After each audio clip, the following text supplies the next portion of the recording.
Price Lord brothers and sisters. கர்த்தராகிய இயேசு கிறிஸ்துவின் மகாபரிசுத்த நாமத்தினால் உங்களை வாழ்த்துகிறேன். கர்த்தராகிய இயேசு கிறிஸ்துவின் வருகைக்கு முன்னாடி நம்ம ஒவ்வொரு சபையா அந்தந்த பட்டணத்துல கூடியிருக்கிறோம். ஸோ சபை கூடுகை செய்கிறோம், சுவிசேஷம் அறிவிக்கிறோம். கர்த்தர் வரும் வரைக்கும் விசுவாசத்துல வளர்ச்சி பெறணும், பரிசுத்தமாய் மாற வேண்டும், சீஷர்களுடைய எண்ணிக்கை வளர வேண்டும். இதுதான் ஐடியலா நம்முடைய ஆசையா இருக்குது இல்லைங்களா? கர்த்தருக்குள்ளார நம்ம விரும்புறது நாம தனிப்பட்ட முறையிலையும் குடும்பமாகவும் சபையாகவும் கர்த்தரை அறிகிற அறிவில் வளரணும். அதே போல சபையானது சரீர வளர்ச்சி அடையணும், பக்தி விருத்தி உண்டாகணும். இதற்கு நாம் என்ன செய்ய வேண்டும் அப்படிங்கிறத தனிப்பட்ட கான்டெக்ட்லயும் சரி, சபைக்குரிய கான்டெக்ட்லயும் நம்ம ஆராய்ந்து பார்க்கலாம். வாசிக்கலாம். எபேசியர் 4:16. எபேசியன்ஸ் 4:16. அவராலே சரீரம் முழுதும் அதற்கு உதவியாய் இருக்கிற சகல கணுக்களினாலும் இசைவாய் கூட்டி இணைக்கப்பட்டு ஒவ்வொரு அவயவமும் தன் தன் அளவுக்கு தக்கதாய் கிரியை செய்கிறபடியே அது அன்பினாலே தனக்கு பக்தி விருத்தி உண்டாக்குகிறதற்கு ஏதுவாக சரீர வளர்ச்சியை உண்டாக்குகிறது. ஆமென். ஆமென். சரீரம் முழுவதும் யாராலே இணைக்கப்பட்டிருக்கிறது? அவராலே இணைக்கப்பட்டிருக்கிறதுன்னு சொல்லி வசனம் சொல்லுது. இயேசு கிறிஸ்துவனால தான் நம்ம எல்லோருமே ஒரே சரீரமாக இணைக்கப்பட்டு இருக்கிறோம். ஒரே தலையானவர் நம்முடைய கர்த்தராகி இயேசு கிறிஸ்து. சரீரம் ஒன்றே என்றும் எழுதியிருக்கிறது. உலகம் முழுவதும் இயேசு கிறிஸ்துவுக்கு உண்மையா இருக்கிற சீஷர்கள் ஒவ்வொருவரும் சரீரமாகிய சபையில அவயங்களா இருக்கிறோம். பட் யாரால் நாம் எல்லோருமே இணைந்திருக்கிறோம்? இயேசு கிறிஸ்துவனாலதான் நம்ம எல்லோருமே சகோதர சகோதரிகளாக ஒரே சபையாக ஒரே சரீரமாக நம்ம இணைந்து இருக்கிறோம். அவராலே சரீரம் முழுவதும் அதற்கு உதவியாயிருக்கிற சகல கணுக்களினாலும் இசைவாய் கூட்டி இணைக்கப்பட்டு ஒவ்வொரு அவயமும் தன் தன் அளவுக்கு தக்கதாய் கிரியை செய்கிறபடின்னு சொல்லி எழுதியிருக்கு. நம்ம எல்லோருமே இயேசு கிறிஸ்துவின் சபையில அவயங்களா இருக்கிறோம். ஒவ்வொரு அவயமும் தன் தன் அளவுக்கு தக்கதாய் கிரியை செய்யணும்னு சொல்லி வேதம் சொல்லுது. அது அன்பினாலே தனக்கு பக்தி விருத்தி உண்டாக்குகிறதற்கு ஏதுவாக சரீர வளர்ச்சியை உண்டாக்குகிறது. இப்ப சரீர வளர்ச்சி அப்படின்னு சொல்லும் பொழுது விசுவாச வளர்ச்சியும் அங்கு அடங்கி இருக்கிறது, சீஷர்களுடைய எண்ணிக்கைக்குரிய வளர்ச்சியும் அங்கு அடங்கி இருக்கிறது. ஏன்னா நீங்க ஆதி சபைகளை வாசிக்கும் பொழுது பாத்தீங்கன்னாக்க, முதலாவது எருசலேம் சபையிலே 3000 பேர் சத்தியத்தை ஏற்றுக்கொண்டார்கள் அப்படின்றத வாசிக்கிறோம். பிறகு ஒரு 1-2 சாப்டர் கழிச்சு பாத்தீங்கன்னா 5000 பேர் சத்தியத்தை ஏற்றுக்கொண்டார்கள் அப்படிங்கிறத வாசிக்கிறோம். அடுத்து கர்த்தருடைய வசனம் அது விருத்தி அடைந்தது அப்படிங்கிறத வாசிக்கிறோம். சபையானது அதிகமாக வளர்ச்சி பெற்றது அப்படிங்கிற வசனங்களை மீண்டும் மீண்டும் அப்போஸ்தலர் நடவடிக்கைகளை வாசிக்கிறோம். பவுலும் பர்னபாவும் மீண்டும் திரும்பி வரும் பொழுது எருசலேமுக்கு அப்போஸ்தலர்கள் கொடுக்கிற சாட்சி, நாங்கள் அநேகம் 1000 பேராக கர்த்தரை எருசலேம்ல சேவிக்கிறோம்னு சொல்லி சொல்றாங்க. அநேகம் 1000 பேர் அப்படின்ற வார்த்தை நமக்கு சொல்லப்படுது சாட்சியாக. அப்படின்னாக்க நாமளும் இன்னைக்கு சபையாக கர்த்தருக்கு ஆராதனை செய்கிற பிள்ளைகளா இருக்கிறோம். பட் சபையானது பக்தி விருத்தி அடையணும், சபையானது சரீர வளர்ச்சி அடையணும், சீஷர்கள் விசுவாசத்திலையும் பரிசுத்தத்திலையும் எண்ணிக்கையிலும் அதிகமா ஆகணும் அப்படின்னு சொன்னாக்க இந்த வசனம் பெர்ஃபெக்டா நமக்கு எடுத்து கொடுக்குது. நம்ம எல்லோருமே இணைந்திருக்கிறது எதனாலே? அவராலே சரீரம் முழுவதும் இணைக்கப்பட்டிருக்கிறது. நம்ம ஒவ்வொருவருமே அவயங்களா இருக்கிறதுனால ஒவ்வொரு அவயமும் தன் தன் கடமையை செய்யணும். ஏதோ சபையில ஒரு சிலர் மட்டும் போதிக்கிறாங்க, அவங்க மூலமா தான் சரீர வளர்ச்சி அடையும் அப்படிங்கிறது கிடையாது. ஒவ்வொரு அவயமும் தன் தன் அளவுக்கு தக்கதாய் கிரியை நடப்பிக்கணும். அது அன்பினாலே இணைக்கப்பட்டு இருக்கணும். அது அன்பினாலே தனக்கு பக்தி விருத்தி உண்டாக்குகிறதற்கு ஏதுவாக சரீர வளர்ச்சியை உண்டாக்குகிறது. ஒவ்வொரு அவயமும், அதாவது ஒரு சபைக்குள்ளார ஒவ்வொரு அவயமும் ஒவ்வொரு சீஷரும் கர்த்தருக்குள்ளார இசைவாய் வேலை செய்தாக்க, அன்பு நிமித்தமா நம்ம ஊழியம் செஞ்சோம்னு சொன்னாக்க அந்த சபையானது பக்தி விருத்தி அடையும். அந்த சபையானது சரீர வளர்ச்சியில விருத்தி அடையும் அப்படிங்கிறத பாக்குறோம். இப்ப சில நேரங்கள் சபைகள் வளர்ச்சி அடைஞ்சிட்டே போகலாம். சில நேரங்கள் வளர்ச்சி அடைந்த சபைகள் அது குறுகிக்கிட்டே போகலாம். எண்ணிக்கையிலையும் கம்மியாகிறதுக்கு வாய்ப்பு இருக்கு. ஈவன் விசுவாசத்திலுமே சில நேரங்கள் குறைவாகிறதுக்கு வாய்ப்பு இருக்குது. சோ ஒவ்வொரு அவயமும் எப்படி இருக்குது அப்படின்ற ஒரு கேள்வியை நம்ம கேட்டு பார்க்கணும். சபையாகிய சரீரத்துல இருக்கிற ஒவ்வொரு அவயமும் அது இசைவாய் இணைக்கப்பட்டு இருக்குதா? இயேசு கிறிஸ்துவின் நாமத்தின் நிமித்தம், அவருடைய வசனத்தின் நிமித்தமாக நம்ம இணைக்கப்பட்டிருக்கிறோமா? இதுதான் அடிப்படை. அன்பினால பக்தி விருத்தி உண்டாகுறதும், அன்பினால சரீர வளர்ச்சி உண்டாகுறதும், இதுதான் கர்த்தர் சபைக்கு வைத்திருக்கிற திட்டமா இருக்கிறது. இதை பத்தி இன்னும் கொஞ்சம் ஆழமா நம்ம தெரிஞ்சுக்கலாம். 1 கொரிந்தியர் 14 வாசிக்கலாம். 1 Corinthians 14:12. நீங்களும் ஆவிக்குரிய வரங்களை நாடுகிறவர்களானபடியால் சபைக்கு பக்தி விருத்தி உண்டாக்கத்தக்கதாக அவைகளில் தேரும்படி நாடுங்கள். ஆமென். எதுல தேரும்படி நாடுங்கள்னு சொல்லி கர்த்தர் சொல்றாரு? ஆவிக்குரிய வரங்களை நாடுகிறவர்கள் ஆனபடியால். 1 கொரிந்தியர் 14ஆம் அதிகாரத்துல இது எழுதி இருக்குது இல்லைங்களா? 1 கொரிந்தியர் 12ஆம் அதிகாரத்துல 9 ஆவிக்குரிய வரங்களை பத்தி கர்த்தர் பேசுகிறார். 1 கொரிந்தியர் 13ஆம் அதிகாரத்தில் அன்பை குறித்து ஆவியானவர் எழுதி இருக்கிறார். 1 கொரிந்தியர் 14ல வந்துட்டு தீர்க்க தரிசன வரங்களை பத்தியும் அதே போல பின்னாடி அந்நிய பாஷை வரங்களை பத்தியும் எழுதப்பட்டிருக்கிறது. அப்ப ஆவிக்குரிய வரங்களை வந்துட்டு நாடணும்னு சொல்லி எழுதியிருக்கு. வரங்களை அசட்டை பண்ணக்கூடாது. நமக்கு ஈவன்தோ ஆவியின் கனி ரொம்ப முக்கியமா இருந்தாலும் வரங்களும் நமக்கு தேவைதான். வரங்கள் இருக்கும் பொழுது சபைக்கு பக்தி விருத்தி உண்டாகுதுன்னு சொல்லி வேதம் சொல்லுது.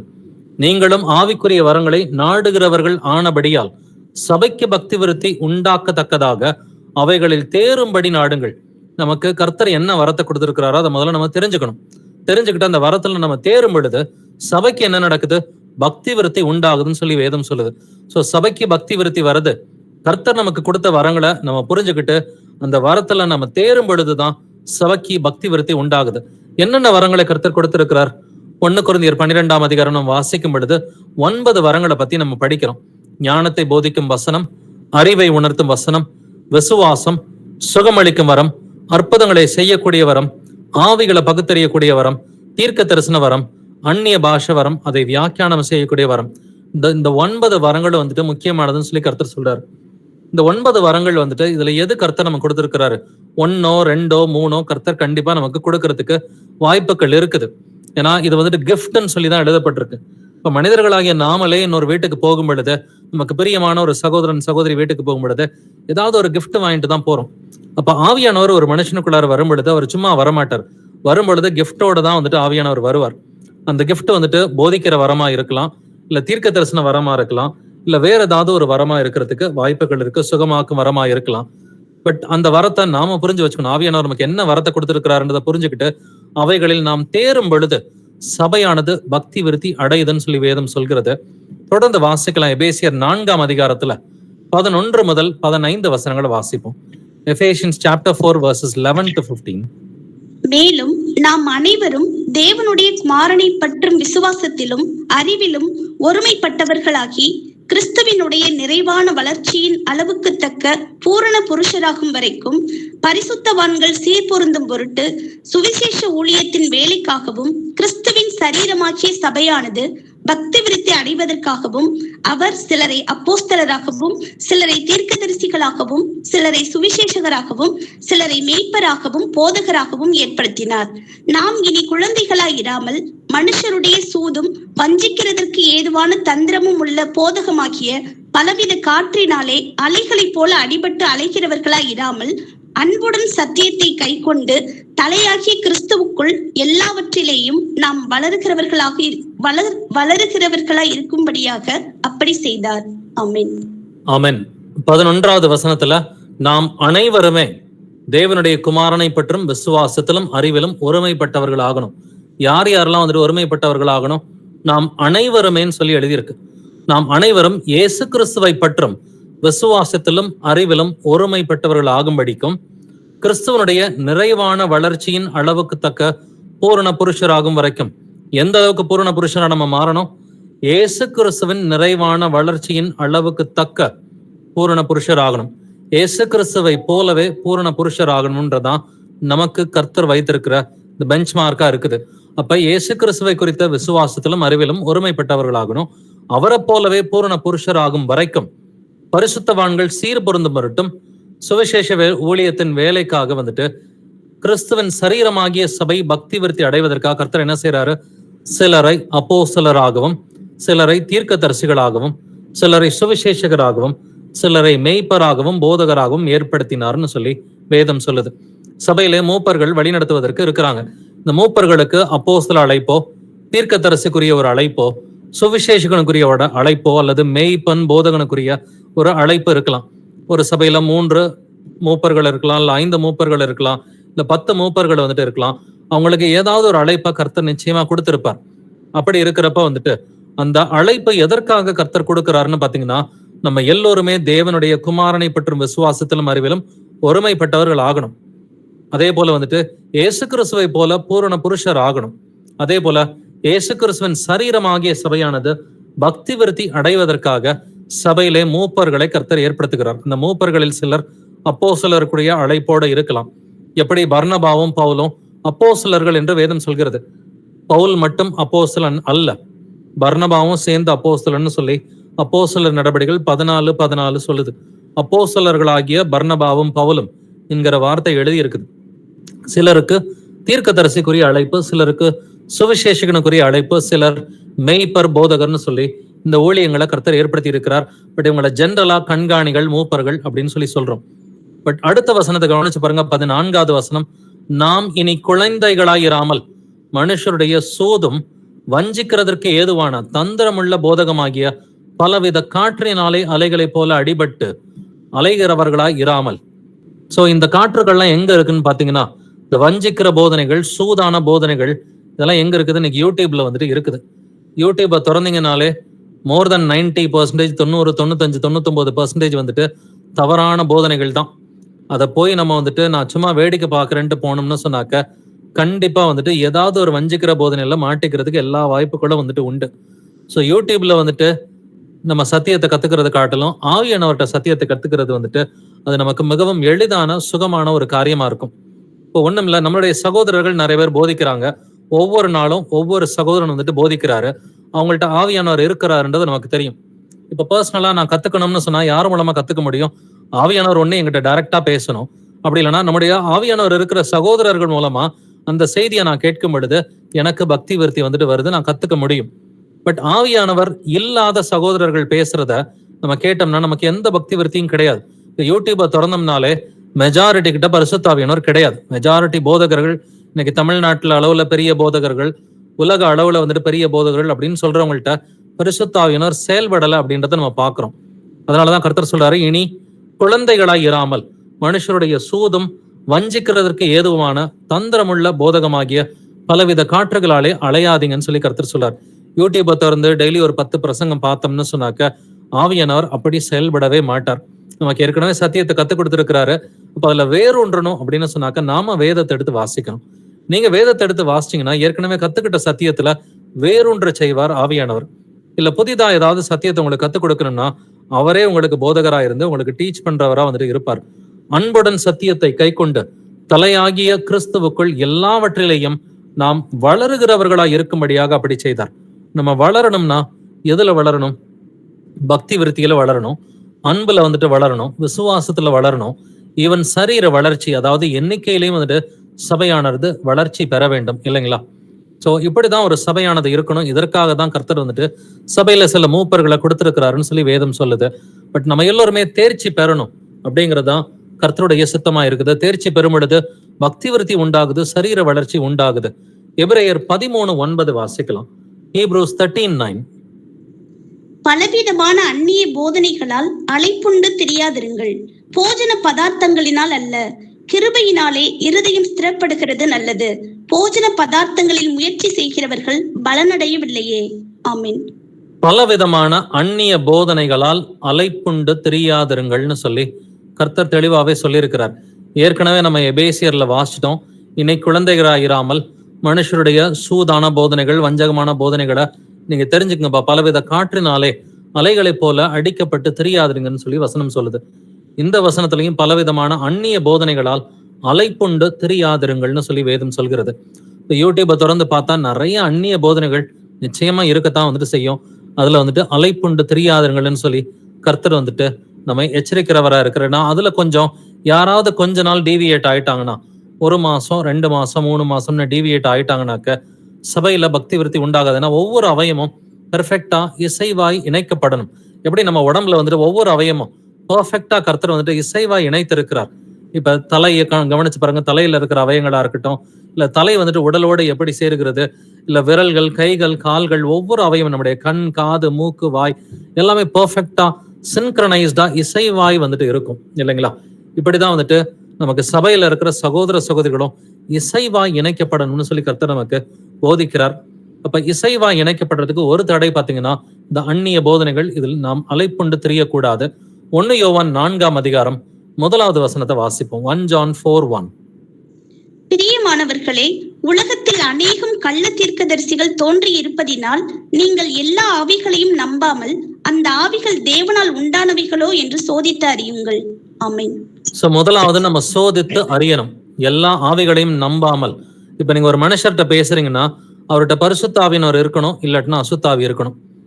எந்த ஒரு மனிதரிடமே வந்துட்டு ஒரு சகோதரனா இருக்கட்டும், சகோதரியா இருக்கட்டும், யாரா இருந்தாலும் ஒண்ணு பரிசுத்தாவியினர் அவங்களுக்குள்ளார இருந்து செயல்படுவார், பரிசுத்தாவியினர் இல்லைனாக்கா அசுத்தாவி நிச்சயமா அவங்களுக்குள்ள இருந்து செயல்படும்.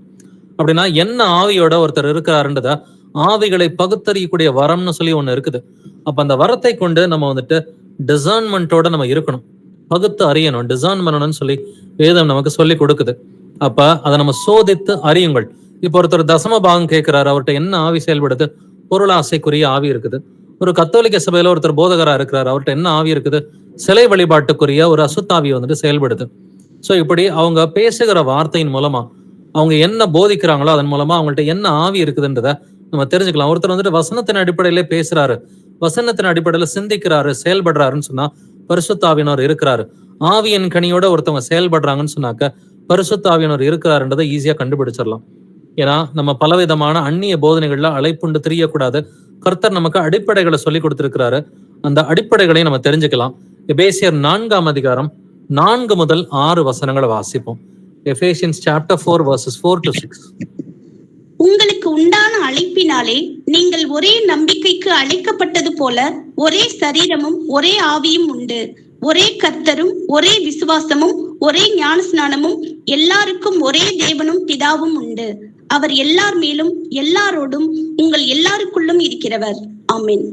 உங்களுக்கு உண்டான அழைப்பினாலே நீங்கள் ஒரே நம்பிக்கைக்கு அழைக்கப்பட்டது போல.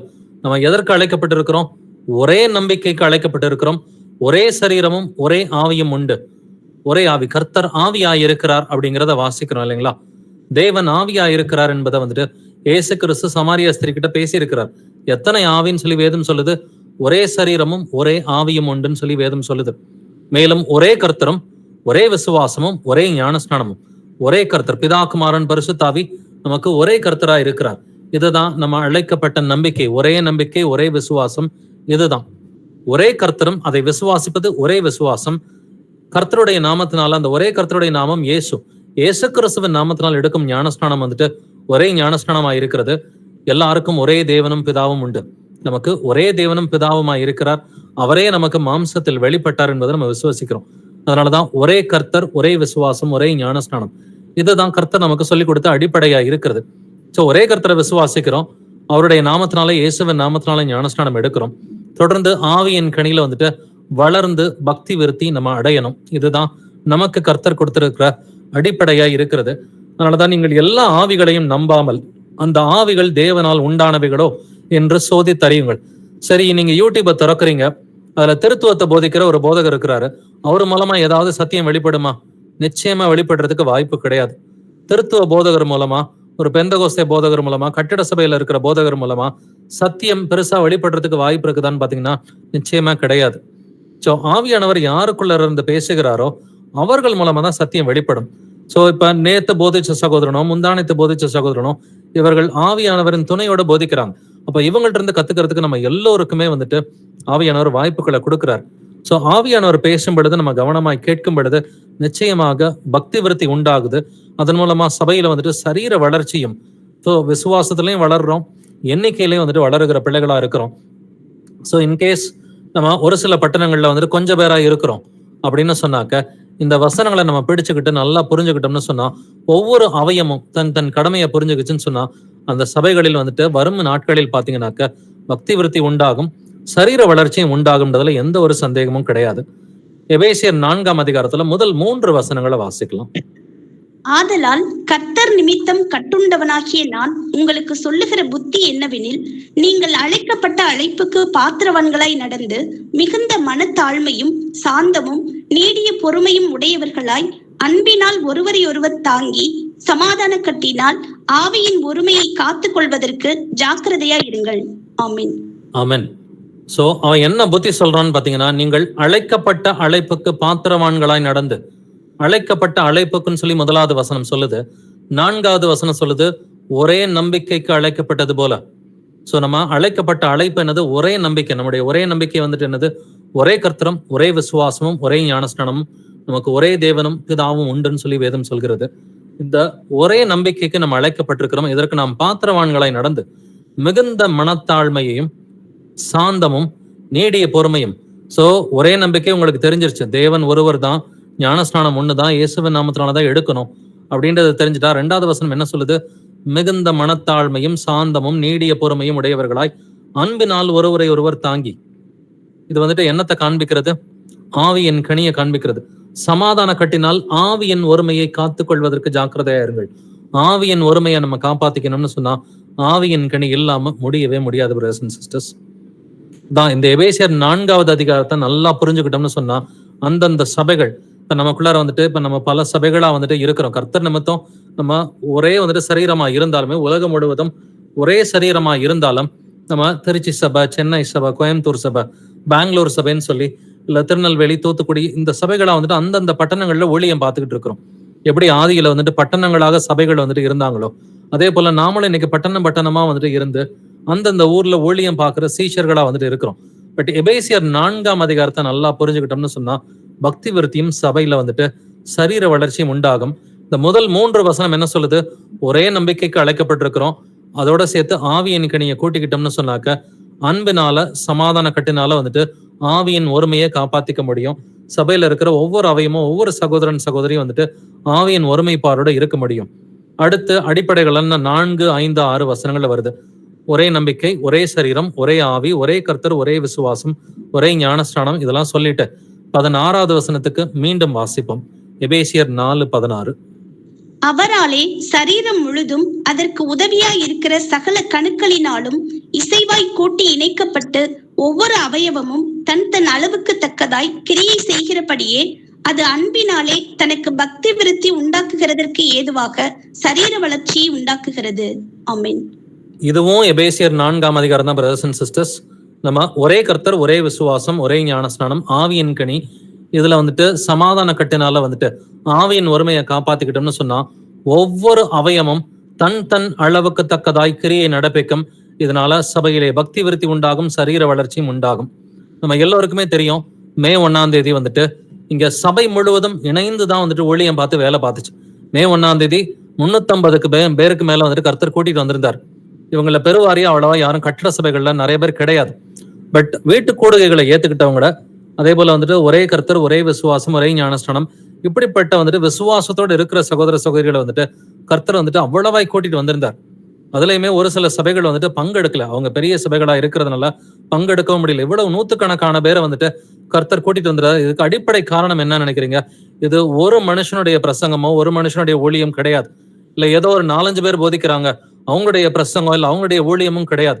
இது சபை முழுவதும் இசைவாய் இணைக்கப்பட்டு ஒவ்வொரு அவயமும் தன் தன் கடமையை புரிஞ்சுக்கிட்டு ஒவ்வொரு ஆத்மாவும் கிரியை நடப்பித்ததுனாலதான் இந்த பக்தி விருத்தியும் சரீர வளர்ச்சியும் உண்டாச்சு. சரீர வளர்ச்சி உண்டானதை நீங்க அடுத்த நாளே பார்த்திருக்கலாம். மே 1ஆம் தேதி மீட்டிங் முடிஞ்சோன்னா மே 2ஆம் தேதியே வந்துட்டு சில சகோதரிகள் ஞானஸ்நானம் எடுத்தாங்க. அதுக்கு பிறகு அங்கிட்ட ஒரு வாரம் கழிச்சு இன்னும் ஒரு சில ஆத்மாக்கள், மொத்தமா இது வரைக்கும் ஒரு 21 ஆத்மாக்கள் வந்துட்டு ஞானஸ்நானம் எடுத்திருக்கிறாங்க. இன்னும் அநேகர் எடுக்கிறேன்னு சொல்லி வரும் நாட்களையும் சொல்லி இருக்கிறாங்க. சோ இப்ப சபையில வந்துட்டு சரீர வளர்ச்சி உண்டாகுது. சோ சரீர வளர்ச்சி உண்டானது எதனால? பக்தி விருத்தி உண்டானது எதனால? இது ஒரு தனி மனுஷனால கிடையாது, ஒரு 4-5 பேர்னால கிடையவும் கிடையாது, வெறுமனே இது சபையை வழிநடத்தும் மூப்பர்களாலையும் கிடையாது. ஒவ்வொரு அவயமும் தன் தன் அளவுக்கு தக்கதாய் கிரியை நடப்பிக்கிறபடியே ஒவ்வொரு அவயமும் அன்னைக்கு தன்னோட கடமையை வந்துட்டு, அன்னைக்கு நீங்க பார்த்திருப்பீங்க பிரதர்ஸ் அண்ட் சிஸ்டர்ஸ், வாலண்டியர்ஸ் நிறைய பேர் அவங்கவுங்க தன்னுடைய கடமையை புரிஞ்சுக்கிட்டு வந்துட்டு அவ்வளவு பெர்ஃபெக்டா, உள்ளூர்ல இருந்து ஊழியம் செய்த வாலண்டியர்ஸா இருக்கட்டும், வெளியூர்ல இருந்து வந்துட்டு திருச்சி சபையோட சேர்ந்து அன்னைக்கு ஊழியம் பார்த்த வாலண்டியர்ஸா இருக்கட்டும், எல்லா பிரதர்ஸ் அண்ட் சிஸ்டர்ஸுமே இசைவாய் இணைக்கப்பட்டு அவங்கவுங்க தன்னுடைய கடமையை செஞ்சதுனால கர்த்தர் சபைக்கு என்ன கொடுக்கிறாரு? பக்தி விருத்தியை உண்டாக்குகிறார். சரீர வளர்ச்சியும் உண்டானது வந்துட்டு சாட்சியாக நாம் பார்த்து கொண்டிருக்கிறோம். அப்படின்னாக்க அந்தந்த சபைகள்ல நம்ம என்ன செய்யணும்? நம்ம எல்லோருமே இசைவாய் இணைக்கப்பட்டு இருக்கணும். ஒவ்வொரு பிரதர்ஸ் அண்ட் சிஸ்டர்ஸுமே ஒவ்வொரு சபையிலையும் இசைவாய் ஆவியின் ஒருமைப்பாட்டுல இணைக்கப்பட்டிருக்கணும். இதை புரிஞ்சுக்கிறதுக்கு இன்னும் ஒரு சில வசனங்களை வந்துட்டு வாசிக்கலாம். ரோமர் 12ஆம் அதிகாரம் வசனங்கள் 4 முதல் 8 வசனங்களை வாசிப்போம். ஏனெனில் நமக்கு ஒரே சரீரத்திலே அநேக அவயவங்கள் இருந்தும் எல்லா அவயவங்களுக்கும் ஒரே தொழில் இராதது போல அநேகராகிய நாமும் கிறிஸ்துவுக்குள் ஒரே சரீரமாய் இருக்க ஒருவருக்கொருவர் அவயவங்களாய் இருக்கிறோம். நமக்கு அருளப்பட்ட கிருபையின்படியே நாம் வெவ்வேறான வரங்கள் உள்ளவர்களானபடியினாலே நம்மில் தீர்க்க தரிசனம் சொல்லுகிற வரத்தை உடையவன் விசுவாச பிரமாணத்துக்கு ஏற்றதாக சொல்ல கடவன். ஊழியம் செய்கிறவன் ஊழியத்திலும், போதிக்கிறவன் போதிக்கிறதிலும், புத்தி சொல்லுகிறவன் புத்தி சொல்லுகிறதிலும் தரித்திருக்க கடவன். பகிர்ந்து கொடுக்கிறவன் வஞ்சனை இல்லாமல் கொடுக்க கடவன். முதலாளியானவன் ஜாக்கிரதையாய் இருக்க கடவன். இரக்கம் செய்கிறவன் உற்சாகத்துடனே செய்ய கடவன். ஆமென். ஆமென். ஆமென். 4வது வசனத்துல நமக்கு ஒரே சரீரத்திலே அநேக அவயங்கள் இருந்தும் எல்லா அவயங்களும் ஒரே தொழில் இராதது போல. சோ நம்ம உடம்புல இருக்கிற ஒவ்வொரு அவயத்துக்கும் ஒவ்வொரு மெம்பருக்கும் வேற வேற தொழில தான் கர்த்தர் கொடுத்திருக்கிறார். சோ வாயோட வேலை வேற, காதோட வேலை வேற, கண்களுடைய வேலை வந்துட்டு வேறையா இருக்கிறது, விரல்களுடைய வேலை வந்துட்டு கை கால்களுடைய வேலை ஒவ்வொன்றும் வந்துட்டு வேற வேற தொழிலா இருக்கிறது போல அநேகராகிய நாமும் கிறிஸ்துவுக்குள் ஒரே சரீரமா இருக்க ஒருவருக்கொருவர் அவயங்களாய் இருக்கிறோம்னு சொல்லி வேதம் சொல்லுது. 6வது வசனத்துல நமக்கு அருளப்பட்ட கிருபையின்படியே நாம் வெவ்வேறான வரங்களை உடையவர்கள் ஆனபடியினாலே நம்மில் தீர்க்க தரிசனம் சொல்லுகிற வரத்தை உடையவன் விசுவாச பிரமாணத்திற்கு தக்கதாக சொல்ல கடவன். இப்ப தீர்க்க தரிசன வரம் இருந்தா அதன்படி நம்ம ஊழியம் செய்யணும். இப்ப ஊழியம் செய்கிறவன் ஊழியத்திலும், போதிக்கிறவன் போதிக்கிறதிலும், புத்தி சொல்கிறவன் புத்தி சொல்கிறதிலும் தரித்திருக்க கடவன். பகிர்ந்து கொடுக்கிறவன் வஞ்சனை இல்லாமல் கொடுக்க கடவன். முதலாளியானவன் ஜாக்கிரதையா இருக்க கடவன். இப்ப யார் யாருக்கு என்னென்ன கிருபை வரங்களை கர்த்தர் கொடுத்திருக்கிறாரோ அதை முதல்ல நம்ம புரிஞ்சுக்கணும்னு சொல்லி வேதம் சொல்லுது. சோ இங்க ரோமர் 12ஆம் அதிகாரம் ரொம்ப டைரக்டா, ரொம்ப ஸ்பெசிபிக்கா உனக்கு என்ன வரம் இருக்குன்றத நீ புரிஞ்சுக்கப்பா. புரிஞ்சுக்கிட்டு அதன்படி நீ செஞ்சாதான் சபையில பக்தி விருத்தி உண்டாகும்னு சொல்லி சொல்லுது.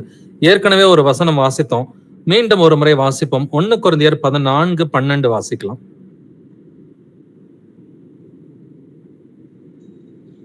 நீங்களும் ஆவிக்குரிய வரங்களை நாடுகிறவர்களானபடியால் சபைக்கு பக்தி விருத்தி உண்டாக்கத்தக்கதாக அவைகளில் தேரும்படி நாடுங்கள். ஆமென். ஆவிக்குரிய வரங்களில் தேரும்படி நாடுங்கள்னு சொல்லி கர்த்தர் சொல்றாரு. அப்ப அந்த ஆவிக்குரிய வரங்களில் நம்ம தேர்னாதான் சபைக்கு பக்தி விருத்தி உண்டாகும். அதனாலதான் நம்ம ஏற்கனவே வாசித்த ரோமர் 12ஆம் அதிகாரத்துல கர்த்தர் என்ன சொல்றாரு, வெவ்வேறு வரங்கள் வந்து நமக்கு இருந்தாலும் தீர்க்க தரிசன வரம் இருக்கா, அதை ப்ராப்பரா பண்ணு. ஊழியம் செய்யறியா, அதை ப்ராப்பரா பண்ணுங்கிறார். போதிக்கிறியா, அதை ஒழுங்கா செய்யுன்னு சொல்லி சொல்றார். புத்தி சொல்றதா இருந்தா அதையும் ஒழுங்கா செய்யுன்னு சொல்லி சொல்றார். பகிர்ந்து கொடுக்குறியா, அவங்ககிட்ட நிறைய பணம் இருக்குதா, அதையும் விசுவாச குடும்பத்தாருக்கு வஞ்சனை இல்லாமல் தாராளமா கொடுன்னு சொல்லி கர்த்தர் சொல்றார். தொடர்ந்து அந்த ரோமர் 12ஆம் அதிகாரத்துல 9 முதல் 10 வசனங்களை வாசிப்போம். உங்கள் அன்பு மாயமற்றதா இருப்பதாக. தீமையை வெறுத்து நன்மையை பற்றி கொண்டிருங்கள். சகோதர சிநேகத்திலே ஒருவர் மேல் ஒருவர் பட்சமாயிருங்கள். கனம் பண்ணுகிறதிலே ஒருவருக்கொருவர் முந்திக் கொள்ளுங்கள். ஆமென். சபையானது இப்படிதான் இருக்கணும் பிரதர்ஸ் அண்ட் சிஸ்டர்ஸ். உங்கள் அன்பு மாயமற்றதா இருப்பதாக. நேர்ல பாக்குறப்ப praise Lord brother, praise lord சிஸ்டர்னு சொல்லிட்டு புறம்பே போன பிறகு பின்னாடி வந்துட்டு வேற ஏதாவது அவங்கள பத்தி குற்றம் சொல்ற காரியமா இருந்தா இது கர்த்தர் விரும்ப மாட்டார். தீமையை வெறுத்து நன்மையை பற்றி கொண்டிருங்கள்னு சொல்லி வேதம் சொல்கிறது. சகோதர சிநேகத்திலே ஒருவர் மேல் ஒருவர் பட்சமாயிருங்கள். கனம் பண்ணுகிறதுலே ஒருவருக்கொருவர் முந்திக் கொள்ளுங்கள்னு சொல்லி வேதம் சொல்லுது. ஸோ மற்றவங்களை மதிக்கிற காரியத்துல வந்துட்டு சபையில இருக்கிற பிரதர்ஸ் சிஸ்டர்ஸ் வந்துட்டு கனம் பண்ற காரியத்துல வந்துட்டு எல்லோருமே ஒருத்தருக்கு ஒருத்தர் எக்ஸாம்பிள் செட் பண்ற விதத்துல இருந்தா அந்த சபையானது வந்துட்டு மிகுந்த பக்தி விருத்தி மட்டும் அடையாது, சரீர வளர்ச்சியும் அடையும்னு சொல்லி வேதம் சொல்கிறது. யாக்கோபு 5:9 வாசிக்கலாம். ஜேம்ஸ் 5:9. சகோதரரே, நீங்கள் நியாயம் தீர்க்கப்படாதபடிக்கு ஒருவருக்கொருவர் விரோதமாய் முறையிடாதிருங்கள். இதோ நியாயாதிபதி வாசற்படியிலே நிற்கிறான். சகோதரரேன்னு சொல்லி சபையை பார்த்துதான் கர்த்தர் பேசுறார் இல்லைங்களா? நீங்கள் நியாயம் தீர்க்கப்படாதபடிக்கு ஒருவருக்கொருவர் விரோதமாய் முறையிடாதிருங்கள். இந்த ஒருவருக்கொருவர்னு சொல்லி எழுதும் பொழுதெல்லாம் சபையை பத்தி தான் கர்த்தர் பேசுவார். சோ ஒருவருக்கொருவர் இந்த வார்த்தைகள் எல்லாம் சபைக்குள்ளார எழுதப்பட்ட வார்த்தைகள். ஒருவருக்கொருவர் விரோதமாய் முறையிடாதிருங்கள்னு சொல்லி வேதம் சொல்லுது. ஏதோ நியாயாதிபதி வாசற்படியில் நிற்கிறார். நமது நியாயாதிபதியாகிய இயேசு கிறிஸ்து அவர் வாசற்படியிலே நிற்கிறார். அவருடைய வருகை எவ்வளவு சமீபமாய் இருக்கிறதுன்றது நம்ம எல்லோருக்குமே தெரியும் இல்லைங்களா? அப்படின்னா இப்ப ஒரு சகோதரனுக்கு எதிராக ஏதாவது வந்துட்டு காரியங்கள் இருக்குது, அவர் உண்மையிலே ஒரு பாவம் செய்கிறார், யாருக்கு விரோதமாக ஏதாவது பாவம் செஞ்சுட்டாருன்னா என்ன பண்ணணும்? மத்தேயு 18:15 சொல்றது போல நம்ம என்ன செய்யணும்? அவங்கள்ட்ட போய் அவனுடைய குற்றத்தை தனித்திருக்கையில் அவனிடம் உணர்த்துன்னு கர்த்தர் சொல்றாரு. சோ நீயும் அவனும் தனித்திருக்கையில் அவனுடைய குற்றத்தை அவனுக்கு உணர்த்து. அப்ப கேட்டா சந்தோஷம், கேட்கலனாக்க 2-3 சாட்சிகளை கொண்டு அவன்கிட்ட பேசுன்னு சொல்றாரு. அப்படியும் கேட்கல, மனம் திரும்பலன்னு சொன்னாக்க சபைக்கு தெரியப்படுத்துன்றார். சபைக்கு தெரியப்படுத்தி அந்த சகோதரன் மனம் திரும்பலனா அவன் உனக்கு அந்நியனை போலவும் ஆயக்காரனை போலவும் இருக்கட்டும் அப்படின்னு கருத்து சொல்றாரு. சோ யாராவது உண்மையிலே ஜெனுவனா வந்துட்டு பாவத்துல இருக்கிறாங்கன்னு சொன்னா, இல்ல ஒரு சகோதரனுக்கு விரோதமாக பாவம் செய்கிறாங்க அப்படின்னு சொன்னாக்க அவங்கள திருத்தக்கூடிய முறை வந்துட்டு இதுதான். தனித்திருக்கையில பேசணும். ரெண்டாவது காரியம் வந்துட்டு 2-3 சாட்சிகளை கொண்டு பேசணும். அப்படியே மனம் திரும்பலையா சபைக்கு தெரியப்படுத்துன்னு சொல்லி கர்த்தர் சொல்றாரு. சபைக்கு சொல்லியும் வந்துட்டு அவங்க கீழ்ப்படியலன்னு சொன்னாக்க அவர்கள் நமக்கு அந்நியரை போல இருக்கட்டும்னு சொல்லி வேதம் சொல்கிறது. அப்ப மிஞ்சின நீதிமானா இராதேன்னு சொல்லி கர்த்தர் சொல்றாரு. இல்ல அவங்க எவ்வளவு மோசமானவங்களா இருந்தாலும் நான் பொறுத்துக்குவேன், அவங்க சபைக்கு வரட்டும், எனக்கு அந்த பொறுமை இருக்குதுன்னு சொன்னா கர்த்தர் சொல்றாரு மிஞ்சின நீதிமானா இராதே. சோ கர்த்தர் சொன்ன வசனத்துக்கும் மிஞ்சி நம்ம யாரையும் அன்பு செய்யறதுக்கு நமக்கு இடம் இல்லை. நம்ம எப்படி இசைவாய் இணைக்கப்பட்டிருக்கிறோம்? அவராலே இசைவாய் இணைக்கப்பட்டிருக்கிறோம். இப்ப இயேசு கிறிஸ்துவின் வசனங்களுக்கு ஒரு சகோதரன் கீழ்ப்படியல அப்படின்னு சொன்னாக்கா அவராலதான் இணைக்கப்பட்டிருக்கிறோம். அவருடைய வார்த்தைக்கு கீழ்ப்படியலனா சகோதரன் அல்ல, சகோதரி அல்ல அப்படின்றத நம்ம தெரிஞ்சுக்கணும். அவருடைய வசனங்களுக்கு கீழ்ப்படுகிற மட்டில் தான் சகோதரன் சகோதரி. வசனத்துக்கு கீழ்ப்படியலனா 1, 2, 3 ஸ்டேஜஸ் கர்த்தர் கொடுத்திருக்கிறார். அந்த 3 ஸ்டேஜஸ் தாண்டி போயிட்டாங்கன்னு சொன்னா அவன் அந்நியன் என்று வேதம் சொல்கிறது. இதையும் நம்ம தெளிவாவே புரிஞ்சு வச்சுக்கணும். இந்த 3 ஸ்டேஜஸையும் கடந்தவங்களும் ஒரு சிலர் வந்துட்டு சபைக்கு புறம்பாக்கப்பட்டவர்களும் இருக்கிறாங்க. இந்த 3 ஸ்டேஜஸையும் கடந்து போனவங்க சபையில அடுத்தவங்களுடைய விசுவாசத்தை கெடுக்கிற மாதிரி நடந்துகிட்டவங்களும் 1-2 பேர் வந்துட்டு அவ்வப்போது இருக்கத்தான் செய்யறாங்க. ஏதாவது ஒரு யூதாஸோ ஏதாவது ஒரு அனனியா சப்ராவோ இருக்கிறதுக்கு வாய்ப்புகள் எல்லாமே வந்துட்டு உண்டு. பட் கர்த்தர் வந்துட்டு அந்த 3 ஸ்டேஜஸ் தாண்டின பிறகு அவங்க மனம் திரும்பட்டுன்னு சொல்லி நம்ம வெயிட் பண்ண வேண்டியதுதான். இல்ல பிரதர் அவங்க சும்மா சபைக்கு வரட்டும் அப்படின்னு சொன்னாக்க அது பெரிதான கேடு வந்துட்டு உண்டாகும்.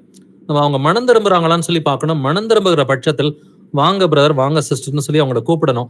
சோ நம்ம இணைக்கப்பட்டிருப்பது, இசைவாய் இணைக்கப்பட்டிருப்பது எதனால? கர்த்தருடைய வசனத்தினாலதான் இசைவாய் இணைக்கப்பட்டிருக்கிறோம். இயேசு கிறிஸ்துவின் நாமத்தினாலதான் இசைவாய் இணைக்கப்பட்டிருக்கிறோம். சோ இசைவாய் இணைக்கப்பட்டிருக்கும் பொழுது சபையானது பக்தி விருத்தி அடையும். அதற்கு நம்முடைய வரங்கள் என்னன்றதை நம்ம புரிஞ்சுக்கிட்டு அதில் தேரும்படி நாடுங்கள் என்று கர்த்தர் நம்மை அழைக்கிறவராய் இருக்கிறார். ரோமர் 12ஆம் அதிகாரத்துல வந்துட்டு 11 முதல் 13 வசனங்களை வாசிப்போம். அசதியாயிராமல் ஜாக்கிரதையாயிருங்கள், ஆவியிலே அனலாயிருங்கள், கர்த்தருக்கு ஊழியம் செய்யுங்கள், நம்பிக்கையிலே சந்தோஷமாயிருங்கள், உபத்திரவத்திலே பொறுமையாயிருங்கள், ஜெபத்திலே உறுதியாய் தரித்திருங்கள், பரிசுத்தவான்களுடைய குறைவில் அவர்களுக்கு உதவி செய்யுங்கள், அந்நியரை உபசரிக்க நாடுங்கள். ஆமென். அசதியாயிராமல் ஜாக்கிரதையாயிருங்கள். ஜாக்கிரதையா இருக்கிறதுன்னு என்னது? ஜெபம் செய்வதற்கு ஜாக்கிரதையாயிருங்கள் என்று எழுதியிருக்கிறது. ஆவியிலே அனலாயிருங்கள், கர்த்தருக்கு ஊழியம் செய்யுங்கள் என்று எழுதியிருக்கிறது. சோ நம்ம எந்த ஸ்தாபனத்துக்கோ எந்த தனி மனிதனுக்கும் நம்ம ஊழியம் செய்யல. நம்ம இயேசு கிறிஸ்துவுக்கு தான் ஊழியம் செய்கிற பிள்ளைகளா இருக்கிறோம். நம்பிக்கையிலே சந்தோஷமா இருங்கள். நம்பிக்கைன்னா என்னது? இயேசு கிறிஸ்து சீக்கிரம் வருவார் என்கிற நம்பிக்கையிலே சந்தோஷமா இருங்கள் என்று எழுதியிருக்கிறது. உபத்திரவத்திலே பொறுமையாய் இருங்கள், ஜெபத்திலே உறுதியாய் தரித்திருங்கள், பரிசுத்தவான்களுடைய குறைவில் அவர்களுக்கு உதவி செய்யுங்கள். விசேஷமாக விசுவாச குடும்பத்தாருக்கு உதவி செய்யணுன்ற கட்டாயம் நமக்கு இருக்குது. சோ முதலாவது உதவி யாருக்கு? சபையில இருக்கிற சகோதரன் சகோதரிக்கு தான் முதலாவது உதவியாக இருக்கிறது. நமக்கு அதுக்கு மிஞ்சி ஏதாவது உதவி செய்ய முடியும்னு சொன்னாக்க வெளியில நம்ம புறஜாதிகளுக்கும் உதவி செய்யலாம், கட்டட சபைக்கு போறவங்களுக்கும் உதவி செய்யறதுக்கு நம்ம கடமைப்பட்டவர்களா இருக்கிறோம். பட் அவங்களுக்கு முதல்ல சுவிசேஷம் தான் நம்ம அறிவிக்கணும். ரோமர் 12:14 வாசிக்கலாம். ரோமன்ஸ் 12:14. உங்களை துன்பப்படுத்துகிறவர்களை ஆசிர்வதியுங்கள், ஆசிர்வதிக்க வேண்டியதே அன்றி சபியாதிருங்கள். ஆமென். உங்களை துன்பப்படுத்துகிறவர்களை ஆசிர்வதியுங்கள். இது ரொம்ப அடிப்படை. உங்களை துன்பப்படுத்துறது உங்க கணவனா இருக்கலாம், மனைவியா இருக்கலாம், மாமியாரா இருக்கலாம், மருமகளா இருக்கலாம், நாத்தனாரா இருக்கலாம், இல்ல பக்கத்து வீட்டுக்காரவங்களா இருக்கலாம். யாரா இருந்தாலும் உங்களை துன்பப்படுத்துகிறவர்களை ஆசீர்வதியுங்கள் என்று எழுதியிருக்கிறது. ஆசிர்வதிக்க வேண்டியதே அன்றி சபியாதிருங்கள். நம்ம ஆசிர்வதிக்கிற பிள்ளைகள், ஏன்னாக்க ஆசீர்வாதத்தை சுதந்திரிக்க போற பிள்ளைகள். நம்ம எல்லோருமே நித்திய ஜீவன் என்கிற ஆசீர்வாதத்தை சுதந்திரிக்க போற பிள்ளைகளா இருக்கிறதுனால யாரையுமே நம்ம சபிக்க கூடாது, ஆசீர்வதிக்கணும்னு சொல்லி வேதம் சொல்கிறது. ரோமர் 12:16 வாசிக்கலாம். 12:16. ஒருவரோடு ஒருவர் ஏக சிந்தை உள்ளவர்களாயிருங்கள், மேட்டிமையானவைகளை சிந்தியாமல் தாழ்மையானவர்களுக்கு இணங்குங்கள், உங்களையே புத்திமான்கள் என்று எண்ணாதிருங்கள். ஆமென். ஒருவரோடு ஒருவர் ஏக சிந்தை உள்ளவர்களாயிருங்கள். ஸோ ஒன் மைண்டோட இருக்கணும்னு சொல்லி கர்த்தர் சொல்றாரு. ஸோ சில நேரங்கள் சில டிஃபரன்ஸ் ஆஃப் ஒப்பீனியன் வரதுக்கு வாய்ப்பு இருக்கு. சபைக்குள்ளார கூட வந்துட்டு ஒரு காரியத்தை எப்படி செய்கிறது, டாக்டரின்ல நமக்கு டிஃபரன்ஸ் ஆஃப் ஒப்பீனியன் இருக்க முடியாது. உபதேசத்தை பொறுத்த வரைக்கும் டிஃபரன்ஸ் ஆஃப் ஒப்பீனியன் இருக்கிறதுக்கு வாய்ப்பே கிடையாது. எல்லோருமே உபதேசங்களை கரெக்ட்னு சொல்லி தான் நம்ம ஏத்துக்கிறோம். பட் சில நேரங்கள் ஒரு காரியத்தை எப்படி செய்கிறது அப்படின்றதுல ஒரு டிஃபரன்ஸ் ஆஃப் ஒப்பீனியன் வந்துட்டு இருக்கலாம். பட் அப்படி இருந்தாலுமே வந்துட்டு ஒருத்தரோட கருத்துக்கு இன்னொருத்தர் வந்துட்டு சீக்கிரமா வந்துடணும். இதுல மெஜாரிட்டி மைனாரிட்டி வந்துட்டு கிடையாது. அந்த வசனத்தின்படி எப்படி அந்த காரியத்தை செய்கிறது அப்படின்ற அந்த முடிவுக்கு சீக்கிரமா வந்து அந்த காரியத்திலையும் ஏக சிந்தை உள்ளவர்களா இருந்துதான் நம்ம ஒவ்வொரு காரியத்தையும் செய்யணும். அப்படி செய்யும் பொழுதுதான் சபையில வந்துட்டு பக்தி விருத்தி உண்டாகுது. அப்படி செய்யும் பொழுது பரிசுத்தத்துல வளர்றோம், விசுவாசத்துல வளர்றோம், சபை வந்துட்டு எண்ணிக்கையிலையும் சரீர வளர்ச்சியிலையும் வந்துட்டு முன்னேறும்ன்றதுல எந்த ஒரு சந்தேகமும் இல்லை. இப்ப எபேசியர் 4:16 தான் நம்ம இன்னைக்கு ஆராய்ந்து பார்த்துக்கிட்டு இருக்கிறோம். ஒவ்வொரு அவயமும் தன் தன் அளவுக்கு தக்கதாய் கிரியை செஞ்சே ஆகணும். இல்ல போதிக்கிறவங்க போதிப்பாங்க, நான் சும்மா வாரம் வந்துட்டு போவேன், இது கர்த்தர் இப்படி சொல்வது கிடையாது. யாருக்காவது சுவிசேஷம் அறிவித்து கொண்டே இருக்கணும்.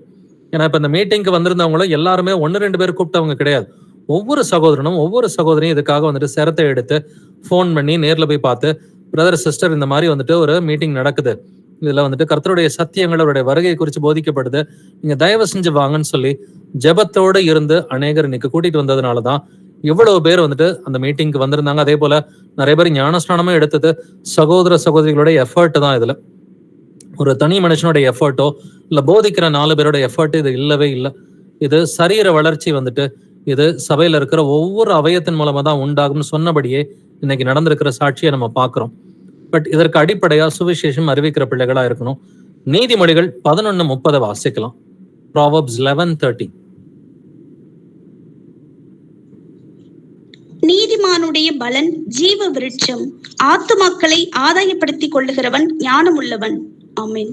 நீதிமானுடைய பலன் ஜீவ விருட்சம், ஆத்துமாக்களை ஆதாயப்படுத்திக் கொள்ளுகிறவன் ஞானம் உள்ளவன். சோல் வின்னிங்க பத்தி பழைய ஏற்பாட்டிலே கர்த்தர் பேசி இருக்கிறாருங்க.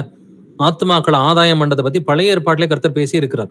ஆத்துமாக்களை ஆதாயப்படுத்திக் கொள்ளுகிறவன் ஞானம் உள்ளவன் என்று எழுதி இருக்கிறது. அதுவா ஆத்தும ஆதாயம் செய்யறதுக்கு அடிப்படை என்னது? வசனத்தை விதைக்கணும். மார்க் 4:14 சொல்வது போல விதைக்கிறவன் வசனத்தை விதைக்கிறான். அப்ப வசனத்தை விதைக்கணும். ஏன்னா நான் நட்டேன், அப்போல்லோ நீர் பாய்ச்சினான், விளைய செய்கிறவர் கர்த்தர் தான், இல்லைங்களா? ஸோ பவுல் வந்துட்டு நட்டிருக்கலாம், அப்போல்லோ வந்துட்டு நீர் பாய்ச்சிருக்கலாம் வந்துட்டு, பட் விளைய செய்கிறவர் கர்த்தரா இருக்கிறார். அப்ப நீங்க நட்டிங்கன்னா கர்த்தர் யார மூலமாவது தண்ணி ஊத்துவாரு. விளைய செய்கிறவர் வந்துட்டு தேவனா இருக்கிறார். இல்ல யாராவது ஒருத்தர் நட்ட இடத்துல நீங்க போய் நீர் பாய்ச்சலாம். சோ விதைக்கிறது வந்துட்டு அவசியமா இருக்கிறது, நீர் பாய்ச்சுவதும் அவசியமாக இருக்கிறது. அப்போஸ்தலர் 2:47 வாசிக்கலாம். Acts 2:47. தேவனை துதித்து ஜனங்கள் எல்லாரிடத்திலும் தயவு பெற்றிருந்தார்கள். ரட்சிக்கப்படுகிறவர்களை கர்த்தர் அனுதினமும் சபையிலே சேர்த்து கொண்டு வந்தார். ஆமென். ஆமென். ரட்சிக்கப்படுகிறவர்களை கர்த்தர் அனுதினமும் சபையிலே சேர்த்து கொண்டு வந்தார் என்று எழுதியிருக்கிறது, இல்லைங்களா? அப்ப சபையில வந்துட்டு ரட்சிக்கப்பட்டு வருகிற ஒவ்வொரு இண்டிவிஜுவலையும் ஒவ்வொரு ஆத்மாவையும் யாரு சபையில சேர்க்கிறது? இது ஆவியானவர் தான் சேர்க்கிறார். பட் அதுக்கு தேவையான வந்துட்டு அந்த வேலையை அந்தந்த அவயம் வந்துட்டு பார்க்கணும். இது ஒரு மனுஷனோட வேலையோ 4 பேரோட வேலையோ கிடையாது. பிரதர்ஸ் அண்ட் சிஸ்டர்ஸ், ஒவ்வொரு அவயத்துக்கும் ஒரு வரங்களை கர்த்தர் கொடுத்திருக்கிறார். நீங்க ஒவ்வொருத்தருக்கும் வந்துட்டு கர்த்தர் ஒரு வரத்தை நிச்சயமா 1, 2, 3 ஆவிக்குரிய வரங்களை கொடுத்திருப்பாரு. அது என்னன்னு ஐடென்டிஃபை பண்ணி அந்த வரங்களில் தேறுகிறவர்களா இருக்கணும். இப்ப சபையில இருக்கிற எல்லோருமே தேறிட்டோம்னு சொன்னா சபையானது அதிக பக்தி விருத்தியோட, அதிக பரிசுத்தத்தோட, அதிக எண்ணிக்கையிலே வந்துட்டு சபையானது பக்தி விருத்தி அடையும். தொடர்ந்து வாசிக்கலாம். அப்போஸ்தலர் 12:24. Acts 12:24. தேவ வசனம் வளர்ந்து பெருகிற்று. ஆமென். தேவ வசனம் வளர்ந்து பெருகிற்று என்று எழுதியிருக்கிறது. வசனம் வளர முடியுமா? யோசிச்சு பாருங்க. தேவ வசனம் வளர முடியுமா இல்ல பெருக முடியுமா? பைபிள்ல மொத்தம் எத்தனை வசனம் இருக்குது? 31,102 வசனம் இருக்குது. பைபிள்ல மொத்தம் 31,102 வசனம். இது மாறவே மாறாது.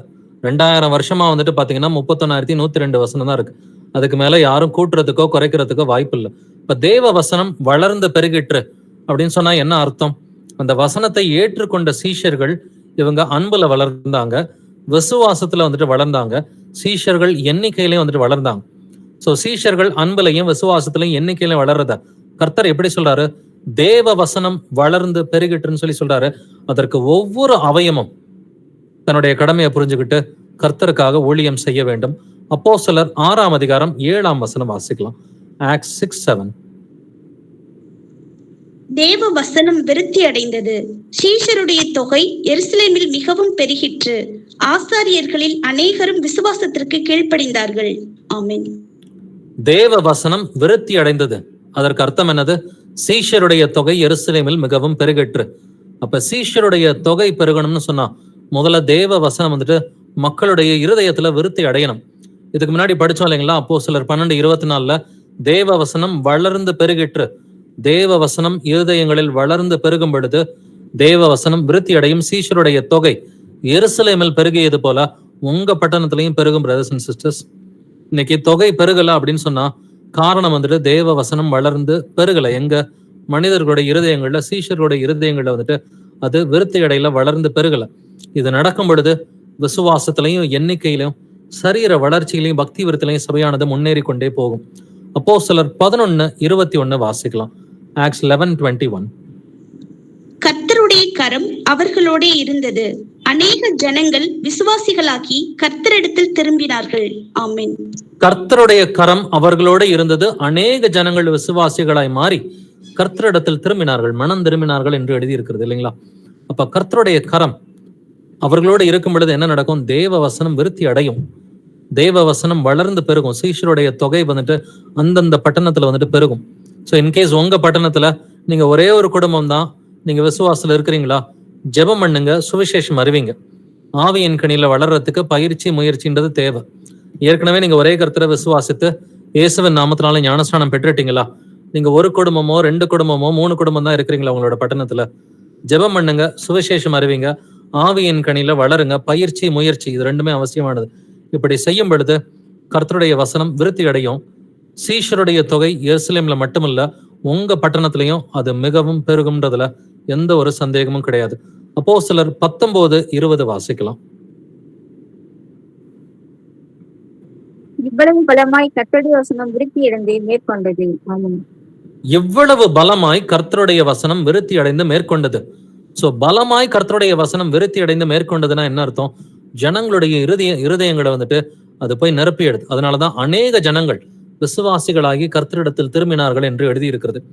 அப்ப ஒவ்வொரு பட்டணத்திலையும் 2 அல்லது 3 சாட்சிகள் என்று வேதம் சொல்வது போல ஒரு 2 குடும்பம் இல்ல 3 குடும்பம் ஒவ்வொரு பட்டணத்திலையும், அது தமிழ்நாடா இருக்கட்டும், கர்நாடகாவா இருக்கட்டும், இல்ல உலகத்துல இருக்கிற எந்த பட்டணமா இருக்கட்டும், எந்த பட்டணமா இருந்தாலும் ஒவ்வொரு பட்டணத்திலையும் வந்துட்டு கர்த்தருக்கு விசுவாசமா இருக்கிற 2 குடும்பம் அல்லது 3 குடும்பம் இவங்க கர்த்தருக்கு உண்மையா ஊழியம் செய்ய ஆரம்பிச்சாங்கன்னு சொன்னாக்க கர்த்தருடைய வசனம் விருத்தி அடையும். அநேக ஜனங்கள் விசுவாசிகளாகி கர்த்தரிடத்தில் திரும்புவார்கள். இதுல எந்த ஒரு சந்தேகமும் இல்லை. ஒவ்வொரு வருஷமும் நீங்க கவனிச்சு பாருங்க, உங்களுடைய சபையில வந்துட்டு முன்னேற்றம் இருக்கும். விசுவாசத்திலையும் சரி, ஈவன் எண்ணிக்கையிலுமே சரி, உங்களோட சபையில அந்த முன்னேற்றம் இருந்துகிட்டே வந்துட்டு இருக்கும். பட் சில நேரங்கள் வந்துட்டு ஸ்டாக்னண்டா ஆயிடுச்சு அப்படின்னு சொன்னாக்க கொஞ்சம் வசனத்துல விருத்தி அடையலைன்னு சொல்லி அர்த்தம். சில நேரங்கள் சபைகள் வந்துட்டு விசுவாசத்திலையும் பரிசுத்தத்திலையும் எண்ணிக்கையிலையும் வளரல அப்படின்னு சொன்னா கொஞ்சம் ஸ்டாக்னண்ட் ஆயிடுச்சு. நம்ம மனம் திரும்பணும்னு சொன்னா கர்த்தர் என்ன தவறு இருக்குன்றதை காமிப்பாரு. திரும்பி நம்ம ரீபில்டு பண்ணிக்கிட்டே வந்துட்டு போகலாம். நான் கலாத்திய சபை கொஞ்சம் பின் வாங்கி போச்சு. அதுக்குதான் அப்போஸ்தலன் பவுல் வந்துட்டு கடிதம் எழுதுறான். எபேசு சபையை பார்த்து கர்த்தர் சொல்றாரு, ஆதியில் இருந்த அன்பை கைவிட்டாய்ன்னு சொல்றாரு. சோ மனம் திரும்புன்னு சொல்லி கர்த்தர் 5 சபைகளை பார்த்து சொல்றாரு. சோ சபைகள் சில நேரம் வந்துட்டு மனம் திரும்புற ஸ்டேட்டஸ்க்கு போக வேண்டிய கட்டாயம் கூட வந்துட்டு இருக்கும். பாவத்து நிமித்தமாக கேர்லெஸ்ஸா இருக்கிறதன் மூலமா அங்க இருக்கிற வந்துட்டு மூப்பர்கள் வந்துட்டு சரியா வழிநடத்தாத பட்சத்துல, இல்ல வந்துட்டு அங்க இருக்கிற சீஷர்கள் ஒழுங்கா விசுவாசத்துல வளராத பட்சத்துல வந்துட்டு பாத்தீங்கன்னா சில சபைகள் ஸ்டாக்னன்ட் ஆகிறதுக்கு வாய்ப்புகள் உண்டு. பட் அப்படி இருந்தாலும் கர்த்தர் நம்மிடம் சொல்வது மனம் திரும்புன்னு சொல்லி சொல்றாரு.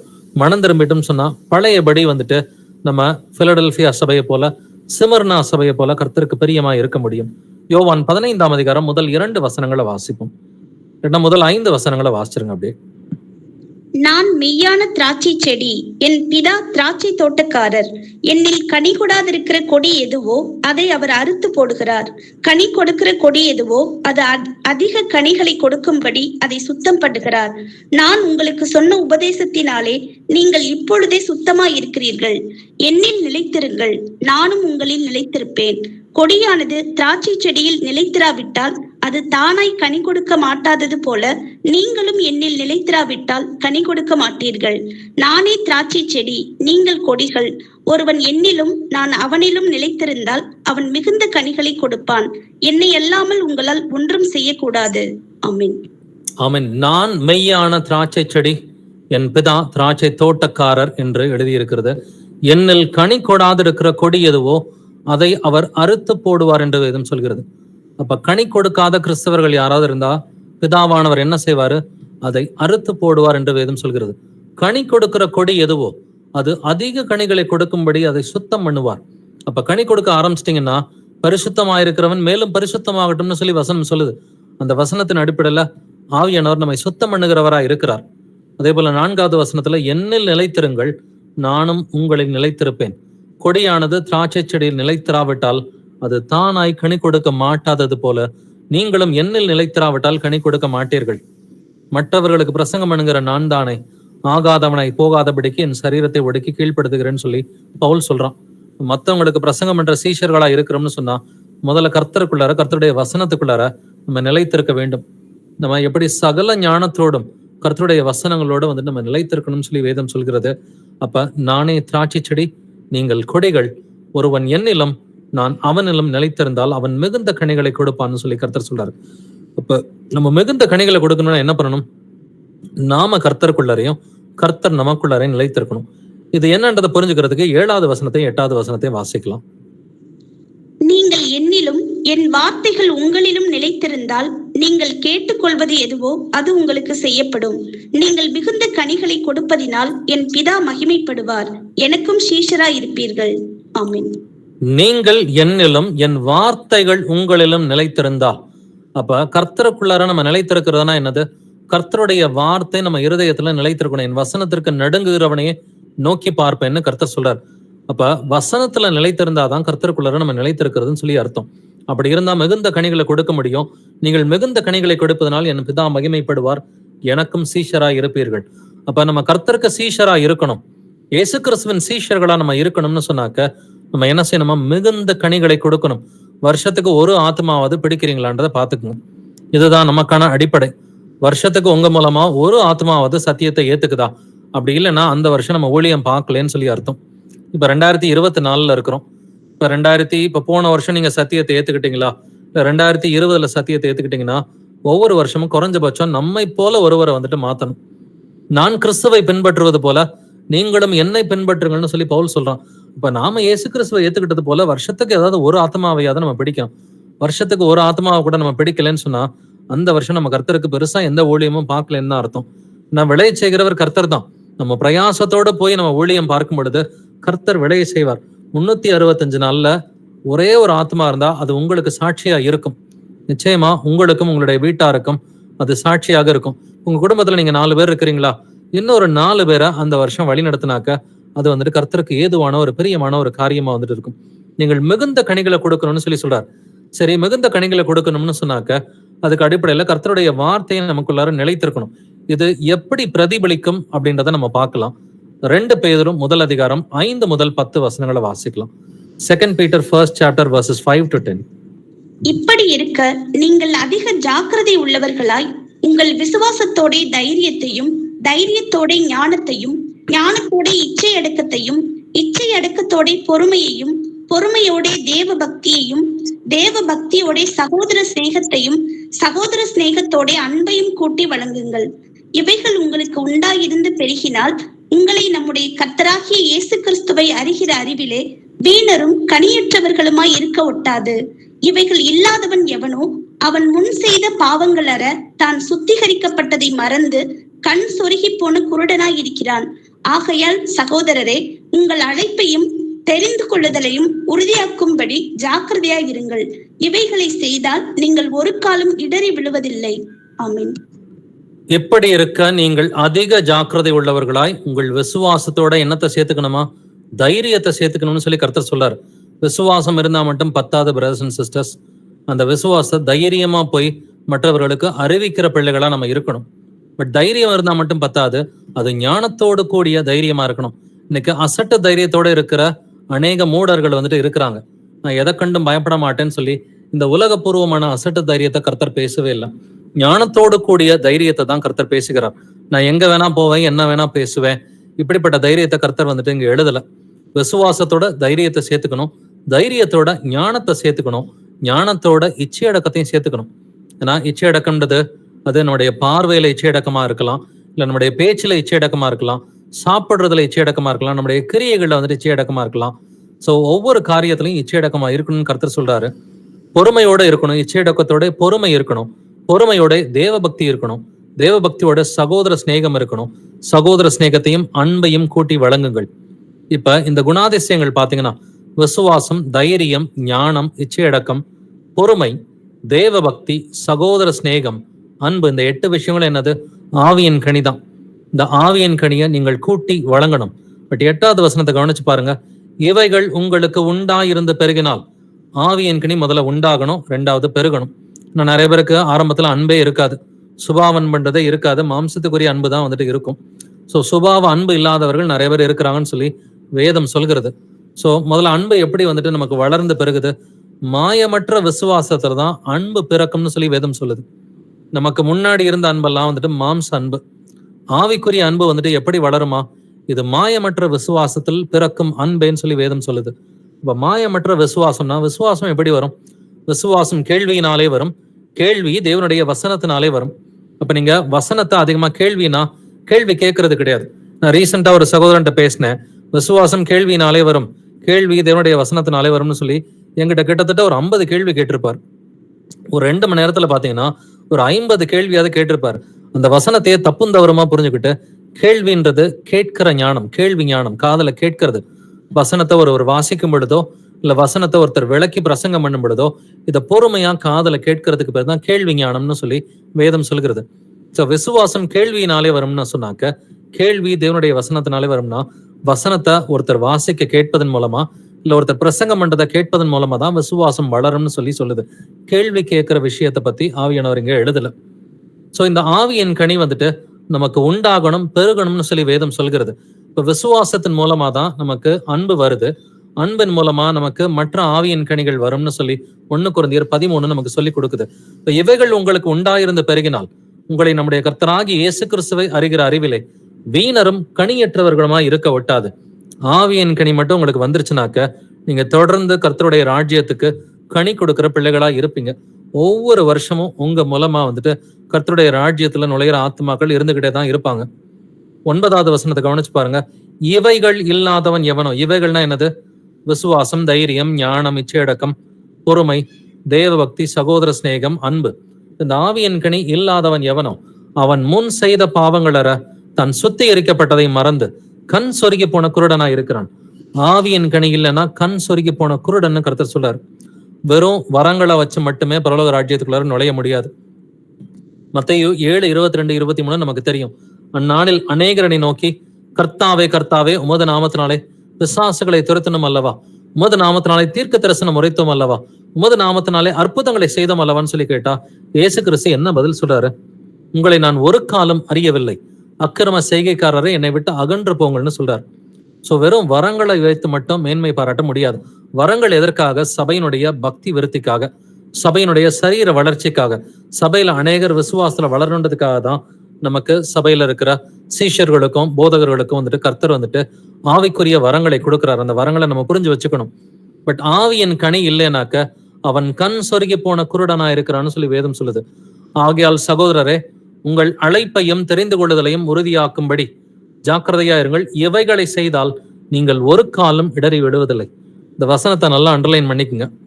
இவைகளை செய்தால் நீங்கள் ஒரு காலம் இடறி விடுவதில்லை. எவைகளை செய்தால்? ஆவியின் கனியோட நீங்க இருந்தீங்கன்னாக்க ஒரு காலம் இடறி விட முடியாது. விசுவாசத்தோட தைரியம் வேணும், தைரியத்தோட ஞானம் வேணும். நான் எப்படி பிரதர் அவங்கள்ட்ட போய் சொல்றது, எனக்கு கூச்சமா இருக்குதுன்னு சொன்னீங்கன்னா நமக்கு தைரியம் இல்லைன்னு சொல்லி அர்த்தம். உங்களை தான் நீங்க மேன்மைப்படுத்துறீங்க, கர்த்தரை மேன்மைப்படுத்தலன்னு சொல்லி அர்த்தம். கூச்சப்படுறதுக்கு ஒண்ணுமே கிடையாது. நம்ம மாம்சத்தின் நாட்கள்ல வந்துட்டு எவ்வளவு காரியங்களை ரெக்கமெண்ட் பண்ணியிருப்போம்னு யோசிச்சு பாருங்க. அந்த ஹோட்டல்ல நான் சாப்பிட்டேன், நீயும் போய் சாப்பிடு, நல்லா இருக்கு. அந்த கடையில நான் துணி எடுத்தேன், நீயும் போய் எடுத்துக்கோ, நல்லா இருக்குன்னு சொல்லி இப்படி ஏகப்பட்ட ரெக்கமெண்டேஷன்ஸ் நம்ம பண்ணியிருக்கிறோம். அதே மாதிரி கர்த்தருடைய வார்த்தைகளை ருசி பார்த்த பிறகு நீயும் பைபிள் படி, நல்லா இருக்கும், விடுதலையாவ, நீயும் கர்த்தருடைய சத்தியத்தை ஏத்துக்க, விடுதலையாவ, வாழ்க்கையில நல்லா இருப்ப, நித்திய ஜீவன் அடைவன்னு சொல்லி ரெக்கமெண்ட் பண்றதுல எந்த ஒரு தவறும் கிடையாது பிரதர்ஸ் அண்ட் சிஸ்டர்ஸ். தேவையில்லாத காரியத்தை ரெக்கமெண்ட் பண்ணியிருக்கிறோம், தேவையான காரியங்களையும் அதிகமா ரெக்கமெண்ட் பண்றதுக்கு கடமைப்பட்டவர்களா இருக்கிறோம். இப்ப இந்த ஆவியின் கனி இல்லாதவன் கண் சொருகி போன குருடனா இருக்கிறான். ஆவியின் கனி வளர்ந்து பெருகினா நீங்கள் இயேசு கிறிஸ்துவை அறிகிற அறிவிலே நம்ம வந்துட்டு கனியற்றவர்களா இருக்க முடியாது, வீணரா இருக்க முடியாது. இவைகளை செய்தால் நீங்கள் ஒரு காலம் இடறி விடுவதில்லைன்னு சொல்லி வேதம் சொல்கிறது. ஸோ இது ஒரு டீம் ஒர்க்குன்னு தான் வசனம் சொல்லுது. நம்ம சபையில வந்துட்டு எல்லோரும் சேர்ந்து இந்த பக்தி விருத்திக்காக, சரீர வளர்ச்சிக்காக உழைக்கிறது. இது ஒரு டீம் ஒர்க்குன்னு சொல்லி வசனம் தெளிவாவே உணர்த்துது. 1 கொரிந்தியர் 3ஆம் அதிகாரம் 6 முதல் 8 வசனங்களை வாசிப்போம். நான் நட்டேன், அப்பல்லோ நீர் பாய்ச்சினான், தேவனே விளையச் செய்தார். அப்படி இருக்க நடுகிறவனாலும் ஒன்றுமில்லை, நீர் பாய்ச்சுகிறவனாலும் ஒன்றுமில்லை, விளையச் செய்கிற தேவனாலே எல்லாம் ஆகும். மேலும் நடுகிறவனும் நீர் பாய்ச்சுகிறவனும் ஒன்றாய் இருக்கிறார்கள். அவனவன் தன் தன் வேலைக்கு தக்கதாய் கூலியை பெறுவான். ஆமென். நான் நட்டேன், அப்பல்லோ நீர் பாய்ச்சினான், தேவனை விளையச் செய்தார். இப்ப தேவன் விளையச் செய்வாருங்க. ஸோ உங்க வேலை நடுறதோ இல்லை நீர் பாய்ச்சறது மட்டும்தான். அது வளருதா வளரலையான்றதை பத்தி கவலைப்படவே வேணாம். அவன் தூங்கும் பொழுது முளைக்கும்னு சொல்லி வேதம் சொல்லுது. மார்க் 4ஆம் அதிகாரம் படிச்சுட்டு பாத்தீங்கன்னாக்க, அவன் தூங்கும் பொழுது அது முளைக்கிற விதமாய் முளைக்கும்னு சொல்லி வேதம் சொல்லுது. அப்ப நடுங்க, நீர் பாய்ச்சுங்க. அதுக்கு பிறகு நம்ம அதை பத்தி கவலை இல்லாம நம்ம வந்துட்டு இருக்கலாம். தொடர்ந்து நம்ம ஆத்மாக்களை பார்க்கும் பொழுது வசனங்களை சொல்லிக்கிட்டே இருக்க வேண்டியது நம்முடைய கடமையா இருக்கிறது. அப்படி இருக்கிற நடுகிறவனாலும் ஒன்றுமில்லை, நீர் பாய்ச்சுகிறவனாலும் ஒன்றுமில்லை, விளையச் செய்கிற தேவனாலே எல்லாம் ஆகும். ஸோ இயேசு கிறிஸ்துவனாலதான் எல்லாமே நடக்குது.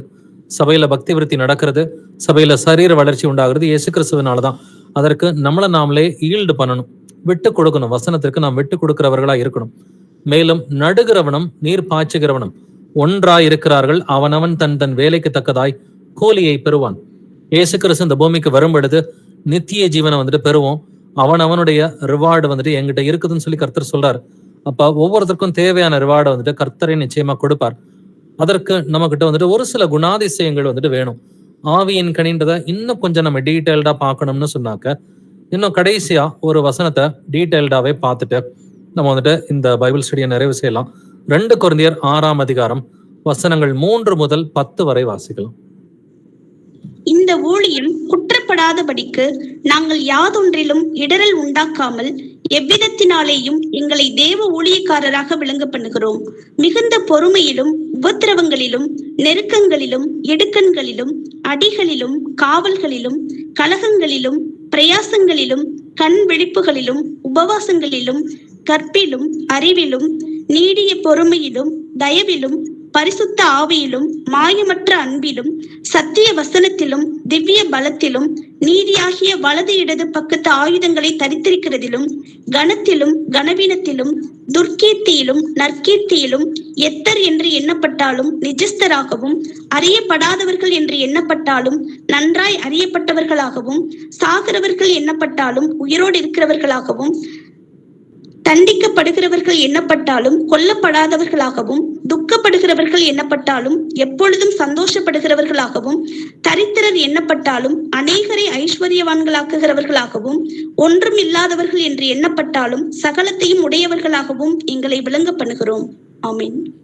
எங்களை விளங்க பண்ணுகிறோம்னு சொல்லி ஒரு 30 காரியங்களை பவுல் சொல்றான். எதற்காக? இந்த ஊழியம் குற்றப்படாதபடிக்கு அப்படின்ற ஒரு ரீசன் சொல்றான். இந்த ஊழியம் குற்றப்படாதபடிக்கு நாங்கள் யாதொன்றிலும் இடரல் உண்டாக்காமல் எவ்விதத்தினாலேயும் எங்களை தேவ ஊழியக்காரராக விளங்க பண்ணுகிறோம். எப்படி தேவ ஊழியக்காரனா நம்ம விளங்க பண்ணணும்? மிகுந்த பொறுமையிலும் உபத்திரவங்களிலும் நெருக்கங்களிலும் ஊழியம் செஞ்சாக்க மிகுந்த பொறுமை வேணும், நீடிய பொறுமை வேணும். உபத்திரவங்கள் இருக்கும், இடுக்கண்கள் இருக்கும், சில நேரம் அடி கூட வாங்கலாம். அடிகளிலும் காவல்களிலும் ஜெயிலுக்கு போற சூழ்நிலை கூட வந்து ஏற்படலாம். கலகங்களிலும் பிரயாசங்களிலும் கண் விழிப்புகளிலும் உபவாசங்களிலும் கற்பிலும் அறிவிலும் நீடிய சாந்தத்திலும் தயவிலும் பரிசுத்த ஆவியிலும் மாயமற்ற அன்பிலும் சத்திய வசனத்திலும் திவ்ய பலத்திலும் நீதியாகிய வலது இடது பக்கத்து ஆயுதங்களை தரித்திருக்கிறதிலும் கணத்திலும் கனவீனத்திலும், சில நேரம் கணம் வரலாம், சில நேரம் கனவீனம் வரலாம், துர்க்கீர்த்தியிலும் நற்கீர்த்தியிலும் எத்தரணப்பட்டாலும் நிஜஸ்தராயும். எத்தர்னு சொல்லுவாங்க. ஏன்னா இயேசு கிறிஸ்துவை பார்த்து அந்த எத்தன் சொல்லி இருக்கிறான், நான் 3 நாளில் உயிர் பெண்ணு சொல்லி அந்த எத்தன் சொல்லி இருக்கிறான், அந்த கல்லறைக்கு காவல் போடணும்னு சொல்லி இயேசு கிறிஸ்துவை பார்த்தே எத்தன்னு சொல்லி சொன்னாங்க. நமக்கும் அந்த பேர் வந்து நிச்சயமா உண்டு. அறியப்படாதவர்கள் எனப்பட்டாலும் நன்றாய் அறியப்பட்டவர்களாயும், சாகிறவர்கள் எனப்பட்டாலும் உயிரோடு இருக்கிறவர்களாகவும், தண்டிக்கப்படுகிறவர்கள் எனப்பட்டாலும் கொல்லப்படாதவர்களாயும், துக்கப்படுகிறவர்கள் எனப்பட்டாலும் எப்பொழுதும் சந்தோஷப்படுகிறவர்களாயும், தரித்திரர் எனப்பட்டாலும் அநேகரை ஐஸ்வர்யவான்கள் ஒன்றுமில்லாதவர்கள் எனப்பட்டாலும் சகலத்தையும் உடையவர்களாயும் எங்களை விளங்க பண்ணுகிறோம். எதற்காக? இந்த 30 குணாதிசயங்களை கண்டினியூஸா வாசிச்சீங்கன்னா மூச்சு கூட வாங்கிடும். வாசிக்கிறதுக்கே மூச்சு வாங்குதுன்னு சொன்னா என்னைக்கு இதை வந்துட்டு நம்ம கீழ்ப்படிந்து நடப்பிக்கிறது? இதை திரும்ப திரும்ப வாசிச்சுக்குங்க. இந்த வசனங்களை வந்துட்டு, இந்த 8 வசனங்களை திரும்ப திரும்ப வாசிச்சு பாருங்க. குறிப்பா ஊழியம் செய்யணும்னு சொல்லி ஆசை இருக்கிறவங்க நல்லா திரும்ப திரும்ப வாசிச்சுங்க. ஊழியம் குற்றப்படாதபடிக்கு நம்ம எந்த விதத்திலும் நாம சபைக்கு இடரலா இருக்கக்கூடாது. அதனால நம்ம எந்த விதத்திலும் தேவ ஊழியக்காரரா நம்ம காமிக்கணும்னு சொன்னா இந்த 30 குணாதிசயங்கள் நமக்குள்ளார வந்துட்டு இருக்கணும். ஸோ இப்படி இருந்தாக்க நம்ம வந்துட்டு கர்த்தர் பெருகுவார், நாம சிறுகுவோம். சபையில வந்துட்டு பக்தி விருத்தி உண்டாகும், சரீர வளர்ச்சி உண்டாகும். இதுக்கு காலம் பொல்லாதவையா இருக்கிறது, நாட்கள் பொல்லாத நாட்களா இருக்கிறதுனால காலத்தை பிரயோஜனப்படுத்திக் கொள்ளுங்கள்னு சொல்லி கர்த்தர் நமக்கு எச்சரிக்கிறார். புறம்பே இருக்கிறவர்களுக்கு முன்பாக ஞானமாய் நடந்து காலத்தை பிரயோஜனப்படுத்திக் கொள்ளுங்கள்னு சொல்லி கர்த்தர் சொல்றாரு. இனி வரும் காலம் வந்துட்டு கம்மியா இருக்குது. அதனால இந்த உலகத்தின் வேஷம் கடந்து போகிறதுன்னு சொல்லி வேதம் சொல்லுது. சமயம் வாய்த்தாலும் வாய்க்காவிட்டாலும் ஜாக்கிரதையாக திருவசனத்தை போதிக்க வேண்டியது நமக்கு கடமையா கர்த்தர் கொடுத்திருக்கிறாரு. அதனால உங்களுடைய சபையில பக்தி விருத்தி உண்டாகணும். நீங்க இருக்கிற பட்டணத்துல வந்துட்டு அதிகமா விசுவாசத்திலையும் பரிசுத்தத்திலையும் அன்புலையும் தாழ்மையிலையும் ஆவியின் கனியிலையும் ஈவன் எண்ணிக்கையிலுமே சீஷர்கள் வளரணும் அப்படின்னு சொன்னாக்கா ஒவ்வொரு அவயமும் தன் தன் அளவுக்கு தக்கதாய் கிரியை நடப்பிக்கணும். ஒவ்வொரு ஆத்மாவும் அங்க இருக்கிற ஒவ்வொரு சீஷனும் தனக்கு கர்த்தர் என்ன வரத்தை கொடுத்திருக்கிறாரோ அதன்படி கிரியை நடப்பிக்கணும். அது அன்பினாலே இணைக்கப்பட்டிருக்கணும். அதன் மூலமா சபைக்கு பக்தி விருத்தி உண்டாகும், சரீர வளர்ச்சியும் உண்டாகும். விதைக்கிறவன் வசனத்தை விதைக்கிறான். தேவ வசனம் வளர்ந்து பெருகிற்று, ரட்சிக்கப்படுகிறவர்களை கர்த்தர் அனுதினம் சபையிலே சேர்த்து கொண்டு வந்தார்ன்றதை வாசிக்கிறோம். தேவ வசனம் விருத்தி அடைந்தது அப்படின்னா சீஷருடைய தொகை எருசலேமில் மிகவும் பெருகிற்று. அப்படின்னா தேவ வசனம் வளர்ந்து விருத்தி அடையணும். ஒருவன் என்னிலும் நான் அவனிலும் நிலைத்திருக்கணும்னு சொல்லி கர்த்தர் சொல்றார். அப்படின்னாக்க கர்த்தருடைய வசனம் நம்முடைய இருதயத்துக்குள்ள சகல ஞானத்தோடும் வாசமா இருக்கணும். நான் நட்டேன் அப்பல்லோ நீர் பாய்ச்சினான்ற மாதிரி ஒருத்தர் நடுங்க, ஒருத்தர் நீர் பாய்ச்சிட்டோம். இது ஏன் ஆத்மான்னு சொல்றதுக்கு யாருக்குமே உரிமை இல்லை. கட்டட சபை போதகன் சொல்றது போல இது ஏன் ஆத்மா அப்படின்னு சொல்றதுக்கு நம்மில் யாருக்குமே எந்த உரிமையும் கிடையாது. ஒவ்வொரு ஆத்மாவும் என்னுடையதுன்னு சொல்லி கர்த்தர் சொல்றாரு. ஒவ்வொரு ஆத்மாவும் இயேசு கிறிஸ்துவனுடைய ஆத்மாவா இருக்கு. ஒரு சகோதரன் வந்துட்டு நடலாம், ஒரு சகோதரன் நீர் பாய்ச்சலாம். கர்த்தர் தான் விளைய செய்கிறார். அதனால காலத்தை பிரயோஜனப்படுத்திக் கொள்வோம். கர்த்தருடைய வருகை சமீபமா இருக்கிறதுனால காலத்தை பிரயோஜனப்படுத்தி கொண்டவர்களா அந்தந்த பட்டணங்கள்ல வந்துட்டு சரீர வளர்ச்சிக்கு ஏதுவாக நம்ம சீஷர்களா இருந்து இசைவாய் இணைக்கப்பட்டவர்களா இயேசு கிறிஸ்துவின் நாமத்தினால அவருடைய வசனத்தினால வந்துட்டு இசைவாய் இணைக்கப்பட்டவர்களா அந்த எபேசியர் 4:16 வசனத்தின்படி எபேசியர் 4ஆம் அதிகாரம் முழுக்க படிச்சுக்கங்க. முதல் 6 வசனங்கள்ல அடிப்படைகள் இருக்குது. இந்த அடிப்படையை நம்ம கடைபிடிச்சு ஆவியின் கனியில நிலைத்திருந்தோம்னு சொன்னா 16ஆம் வசனம் உங்களுடைய சபையில உங்க பட்டணத்துல நிறைவேறும். இதுல எந்தவித சந்தேகமும் கிடையாது. ஸோ இதுக்காக நம்மில் ஒருவர் யாராவது தமிழ்நாட்டில் இருக்கிற எல்லா சபைகளும் நம்மோட வந்துட்டு கர்நாடகாவில் தமிழ்நாட்டில் இருக்கிற சகோதர சகோதரிகள் இணைந்து இருக்கிறாங்க. ஈவன் வெளிநாட்டில் இருக்கிறவங்க, வெளியூர்ல இருக்கிறவங்க அநேகர் வந்துட்டு ஃபோன்ல வாட்ஸ்அப்ல வந்துட்டு இணைந்து இருக்கிறாங்க. அந்தந்த ஊர்கள் அந்தந்த பட்டணத்துல இருக்கிற சபைகள் பக்தி விருத்தி அடையணும், அந்தந்த பட்டணத்துல சரீர வளர்ச்சி அடையணும்னு சொல்லி யாராவது நம்மிலே ஒருவர் வந்துட்டு பாரப்பட்ட கர்த்தட்ட ஒரு ஜெபத்தோட இந்த ஒரு பைபிள் ஸ்டடியை நிறைவு செய்யலாம். Praise Lord brothers and sisters. யாராவது ஒரு சகோதரனோ சகோதரியோ யாராவது ஒருத்தர் இன்னைக்கு கேட்ட வசனங்களின் அடிப்படையில இந்த கருத்துக்களோட ஜெபம் செய்யலாம்.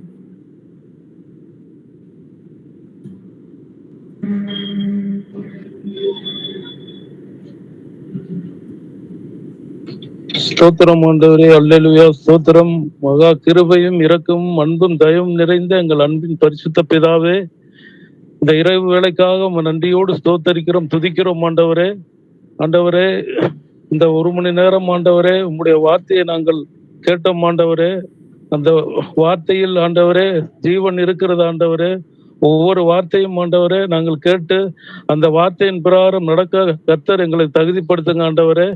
ஆண்டவரே, இந்த நாளிலும் கூட கர்த்தர் தாமே அந்த ஒரு சில வார்த்தையின் மூலியமா எங்களோடு பேசினீங்க ஆண்டவரே. நாங்கள் ஆண்டவரே எபிரேயர் 10:24-25 சொல்லுகிறாரும், மேலும் அன்புக்கும் நற்கிரியைகளுக்கும் நாம் ஏவப்பட்டபடிக்கு ஒருவரை ஒருவர் கவனித்து சபை கூடுவதில் சிலர் விட்டு விடுகிறது போல நாமும் விட்டு விடாதபடி ஒருவருக்கு ஒருவர் புத்தி சொல்ல கடவும்.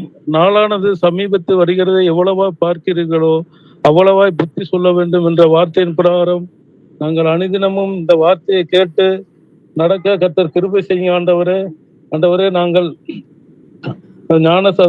ஆண்டவரே, கடைசி கால எச்சரிப்பின் காலத்திலே நாங்கள் ஆண்டவரே அந்த கூட்டத்திற்கு வந்து நாங்கள் கலந்து விட்டு அந்த வார்த்தையை நாங்கள் அனுதினமும் தியானித்து ஆண்டவரே அதன் பிரகாரம் நடக்கிறோம். ஆண்டவரே, இன்னும் ஆண்டவரே பரிசுத்தமாக இன்னும் பரிசுத்தமாகட்டும் என்று சொன்ன வார்த்தையின் பிரகாரம் நாங்கள் நடக்க கர்த்தர் கிருபை செய்யும். ஆண்டவரே, ஆண்டவரே, இந்த வார்த்தையை கேட்டிருக்கிற ஒவ்வொரு மாநிலத்திலையும் கர்த்தர், ஒவ்வொரு மாவட்டத்திலையும் ஆண்டவரை கேட்டுக்கொண்டிருக்கிற கேட்ட ஒவ்வொரு பிள்ளைகளையும் கர்த்தர் இந்த நேரத்திலே ஆசீர்வதிக்கும்படியாக நாங்கள் கெஞ்சி ஜெபிக்கிறோம். ஆண்டவரே, ஆண்டவரே, நானே மெய்யான திராட்சை செடி, என் பிதா திராட்சை தோட்டக்காரர், என்னில் கனி கொடுக்கிற கொடி எதுவோ அதை நான் ஆசீர்வதிப்பேன் என்று சொன்ன கர்த்தர், ஆண்டவரே, அந்த நாங்கள் கேட்ட ஒவ்வொரு வார்த்தையும் எங்கள் இருதயமான பலகையிலே எழுதி பதிய வைத்து ஆண்டவரே அந்த வார்த்தையை நாங்கள் அனுதினமும் கேட்டு அந்த வார்த்தையின் பிரகாரம் நாங்கள் நடக்க கர்த்தர் எங்களை தகுதிப்படுத்துங்க. ஆண்டவரே, ஆண்டவரே, இந்த வார்த்தையை கேட்ட ஒவ்வொருவரையும் கர்த்தர் இப்பொழுது ஆசீர்வதிக்கும்படியாக கெஞ்சி ஜெபிக்கிறோம். ஆண்டவரே,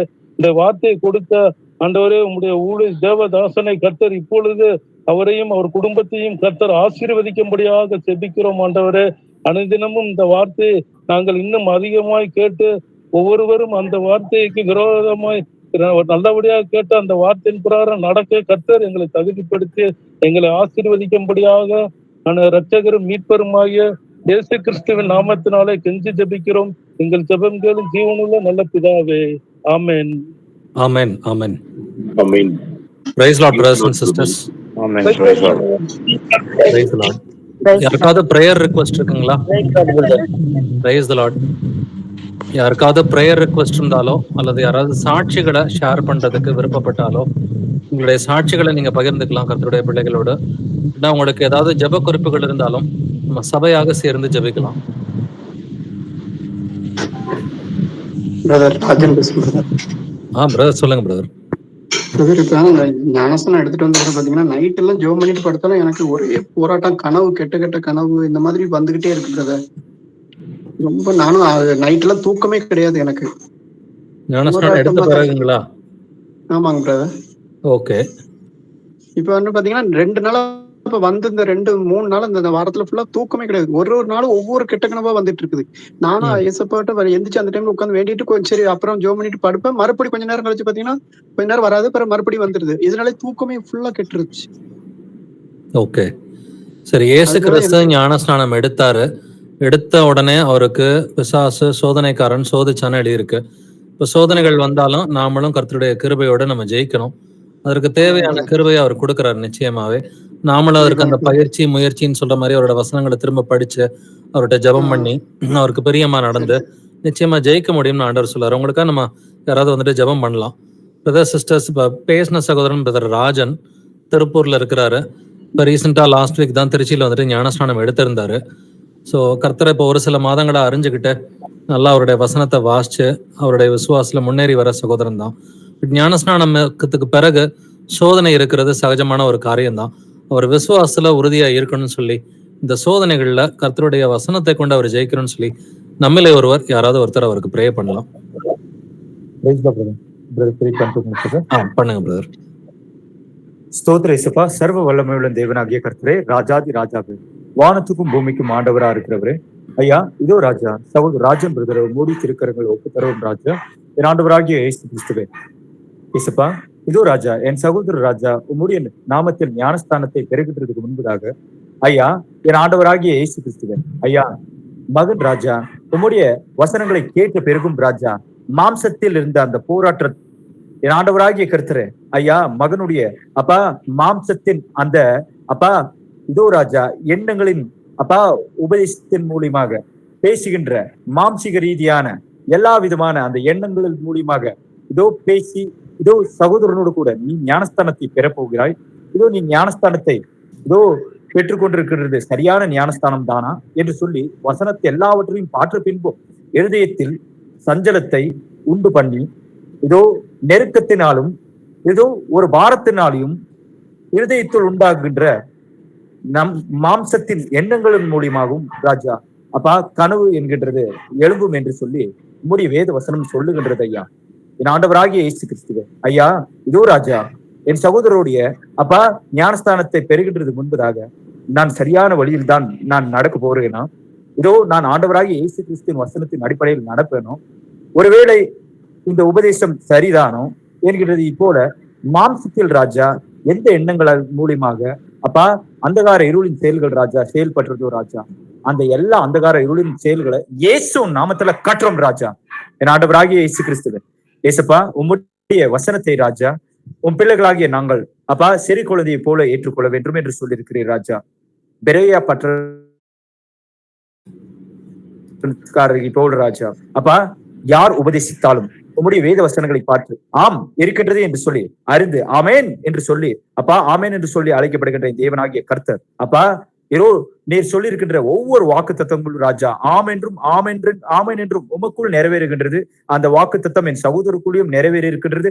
அது நிறைவேறாதபடிக்கு இதோ ராஜா ஞானஸ்தானத்தை பெறுகின்றது முன்பதாக மாம்ச அழுத்தங்களின் மூலியமாக பேசின எல்லா அந்தகார இருளின் செயல்களை இயேசு நாமத்துல கட்டுறோம் ராஜா. என் சகோதரருடைய கனவு என்கின்றது போல அப்பா 2 வகையான கனவுகள் என்று சொல்லி வேத வசனங்களை சொல்லுகின்றது யோபு 4வது அதிகாரத்தில் ராஜா. அப்படியாக மாம்ச அழுத்தத்தினால் உண்டாகின்ற அப்பா அந்த கனவு மூலியமாக என் சகோதரனை ராஜா விசுவாசத்திலிருந்து விலகி போகும்படியாக செய்கின்ற எல்லா அசுத்தாவி சாத்தானின் அந்தகார இருளின் செயல்களை இயேசு நாமத்துல கட்டளிட்டு என் சகோதரருடைய எண்ணங்களை விட்டு விளைப்போம் சொல்லி இயேசு நாமத்துல கட்டளிடுறோம். ஏசப்பா என் சகோதரர் ராஜா அப்பா உறங்கும் பொழுது சமாதானத்தோடு முழு நிச்சயத்தோடு ராஜா உம்முடைய வருகைக்கு மகன் முழுவதுமாக ஆயத்தப்பட்டிருக்கிறார், உம்முடைய வசனத்தை நிறைவேற்றிருக்கிறார் என்கின்ற அளவு அந்த முழு சந்தோஷத்தையும் அப்பா சமாதானத்தினால் கூடி இருக்கின்ற அந்த ஆழ்ந்த அந்த நித்திரை ராஜா மகனுக்கு அப்பா கிடைக்கட்டும் என்று சொல்லி என் சகோதரன் இயேசு நாமத்துல ஆசீர்வதிக்கிறோம் ராஜா. என் சகோதரருடைய இருதயத்தை ராஜா அப்பா நீர் தேற்றிருக்கிற விசுவாசத்தில் உறுதியா நிற்க செய்தீர், அதற்காக உமக்கு நன்றி. உம்முடைய பரிசுத்த நீர் இறங்க செய்திருக்கிறீர் ராஜா. உம்முடைய ஆவினால் ராஜா மகனை ராஜா அப்பா நீர் ஆலோசனை கொடுத்து உம்முடைய வசனத்தின் அடிப்படையில என் சகோதராகிய ராஜன் பிரதரை நீங்க வழி நடத்துங்க ஏசப்பா. நீங்க என் சகோதரை தொற்றதுக்காக நன்றி, நீர் அவரோடு கூட பேசினதுக்காக நன்றி. மாம்சத்தின் எண்ணங்கள் மூலியமாக ராஜா மகனை ராஜா அப்பா இதோ ராஜா அப்பா இதோ பரிசுத்த எல்லா அந்தகார இருளின் செயல்களை ராஜா நீர் கட்டினபடினால் ராஜா அப்பா மகன் அந்த எல்லா கட்டுகளிலிருந்து விடுதலை செய்தபடினால் ராஜா அப்பா நீரே ராஜா அப்பா பரிசுத்த ஆவியானவராக 40 நாள் ராஜா மாம்ச சாயலில் நீர் வெளிப்பட்ட அந்த நாட்களில் எப்படியாக ராஜா அப்பா உம்முடைய மாம்ச சாயலை நீர் எப்படியாக உமது ஆவினால் வழி நடத்தினீரோ ராஜா, அதன்படியாக உமது ஆவியை உமது மகனுக்கு கொடுத்திருக்கிறீர் ராஜா. அன்று எப்படியாக ராஜா நீர் வெற்றி பெறும்படியாக உமது ஆவியினால் வழி நடத்தினீரோ அப்படியாகவே என் சகோதர ராஜா சத்ருவின் சகல விதமான சோதனைகளிலிருந்து வெற்றி பெற என் சகோதரனை பலப்படுத்துகிறார்கள். உம்மோடு இருக்கிறங்கள் என் சகோதரர் ராஜன் பிரதை ஒப்பு கொடுத்து இயேசு நாமத்தில் ஜெபிக்கிறோம் என் ஜீவனுள்ள நல்ல தம்பியே. ஆமென். ஆமென். ஆமென். Praise Lord, brother. Praise Lord, brothers, sisters. வேற யாருக்காவது பிரேயர் ரிக்வெஸ்ட் இருக்குங்களா? அல்லது யாராவது சாட்சிகளை ஷேர் பண்றீங்களா?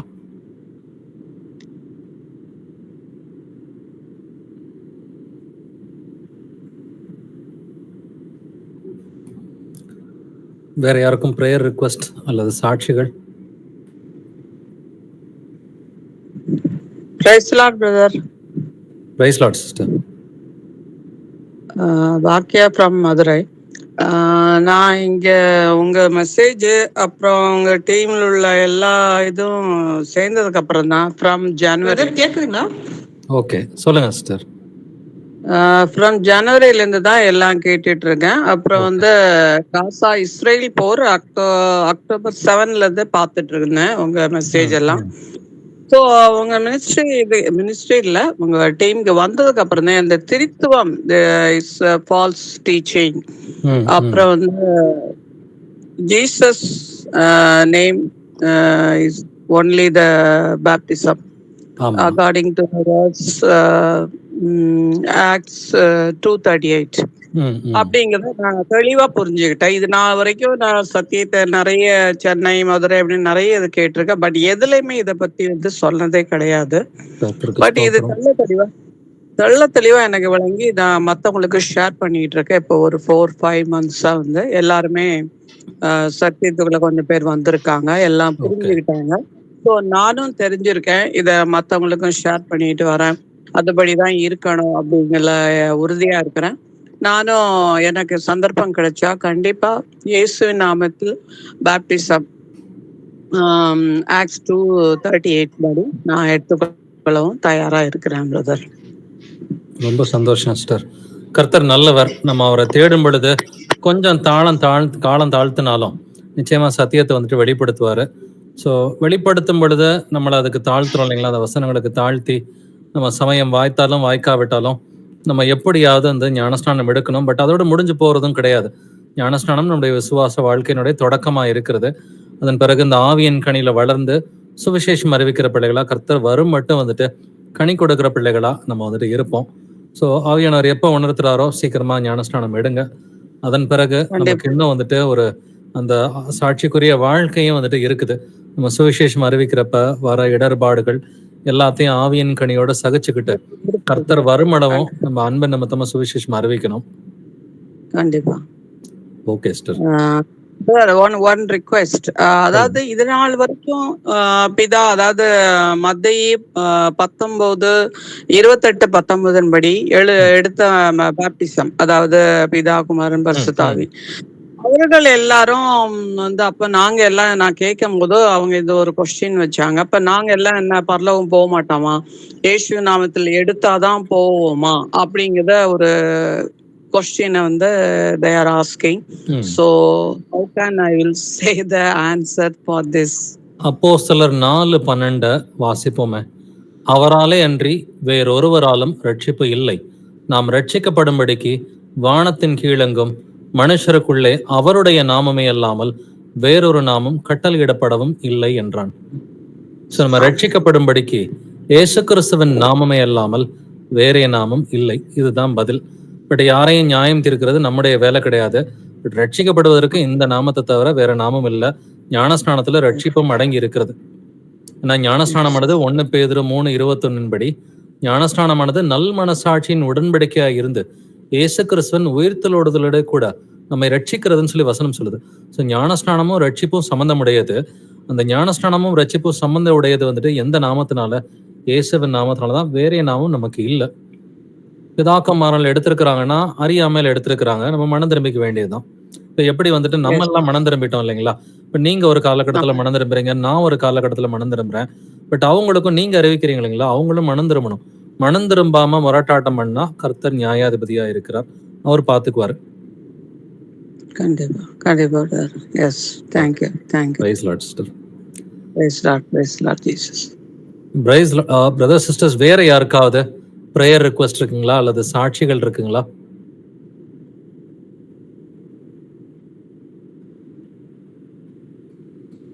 ஓகே, இதுக்கு மேல பிரேயர் ரிக்வெஸ்டோ சாட்சிகளோ இல்லைன்னா இதோட பைபிள் ஸ்டடியை நிறைவு செஞ்சுக்கலாம். Thank you brothers and sisters. Praise Lord. Praise Lord brother.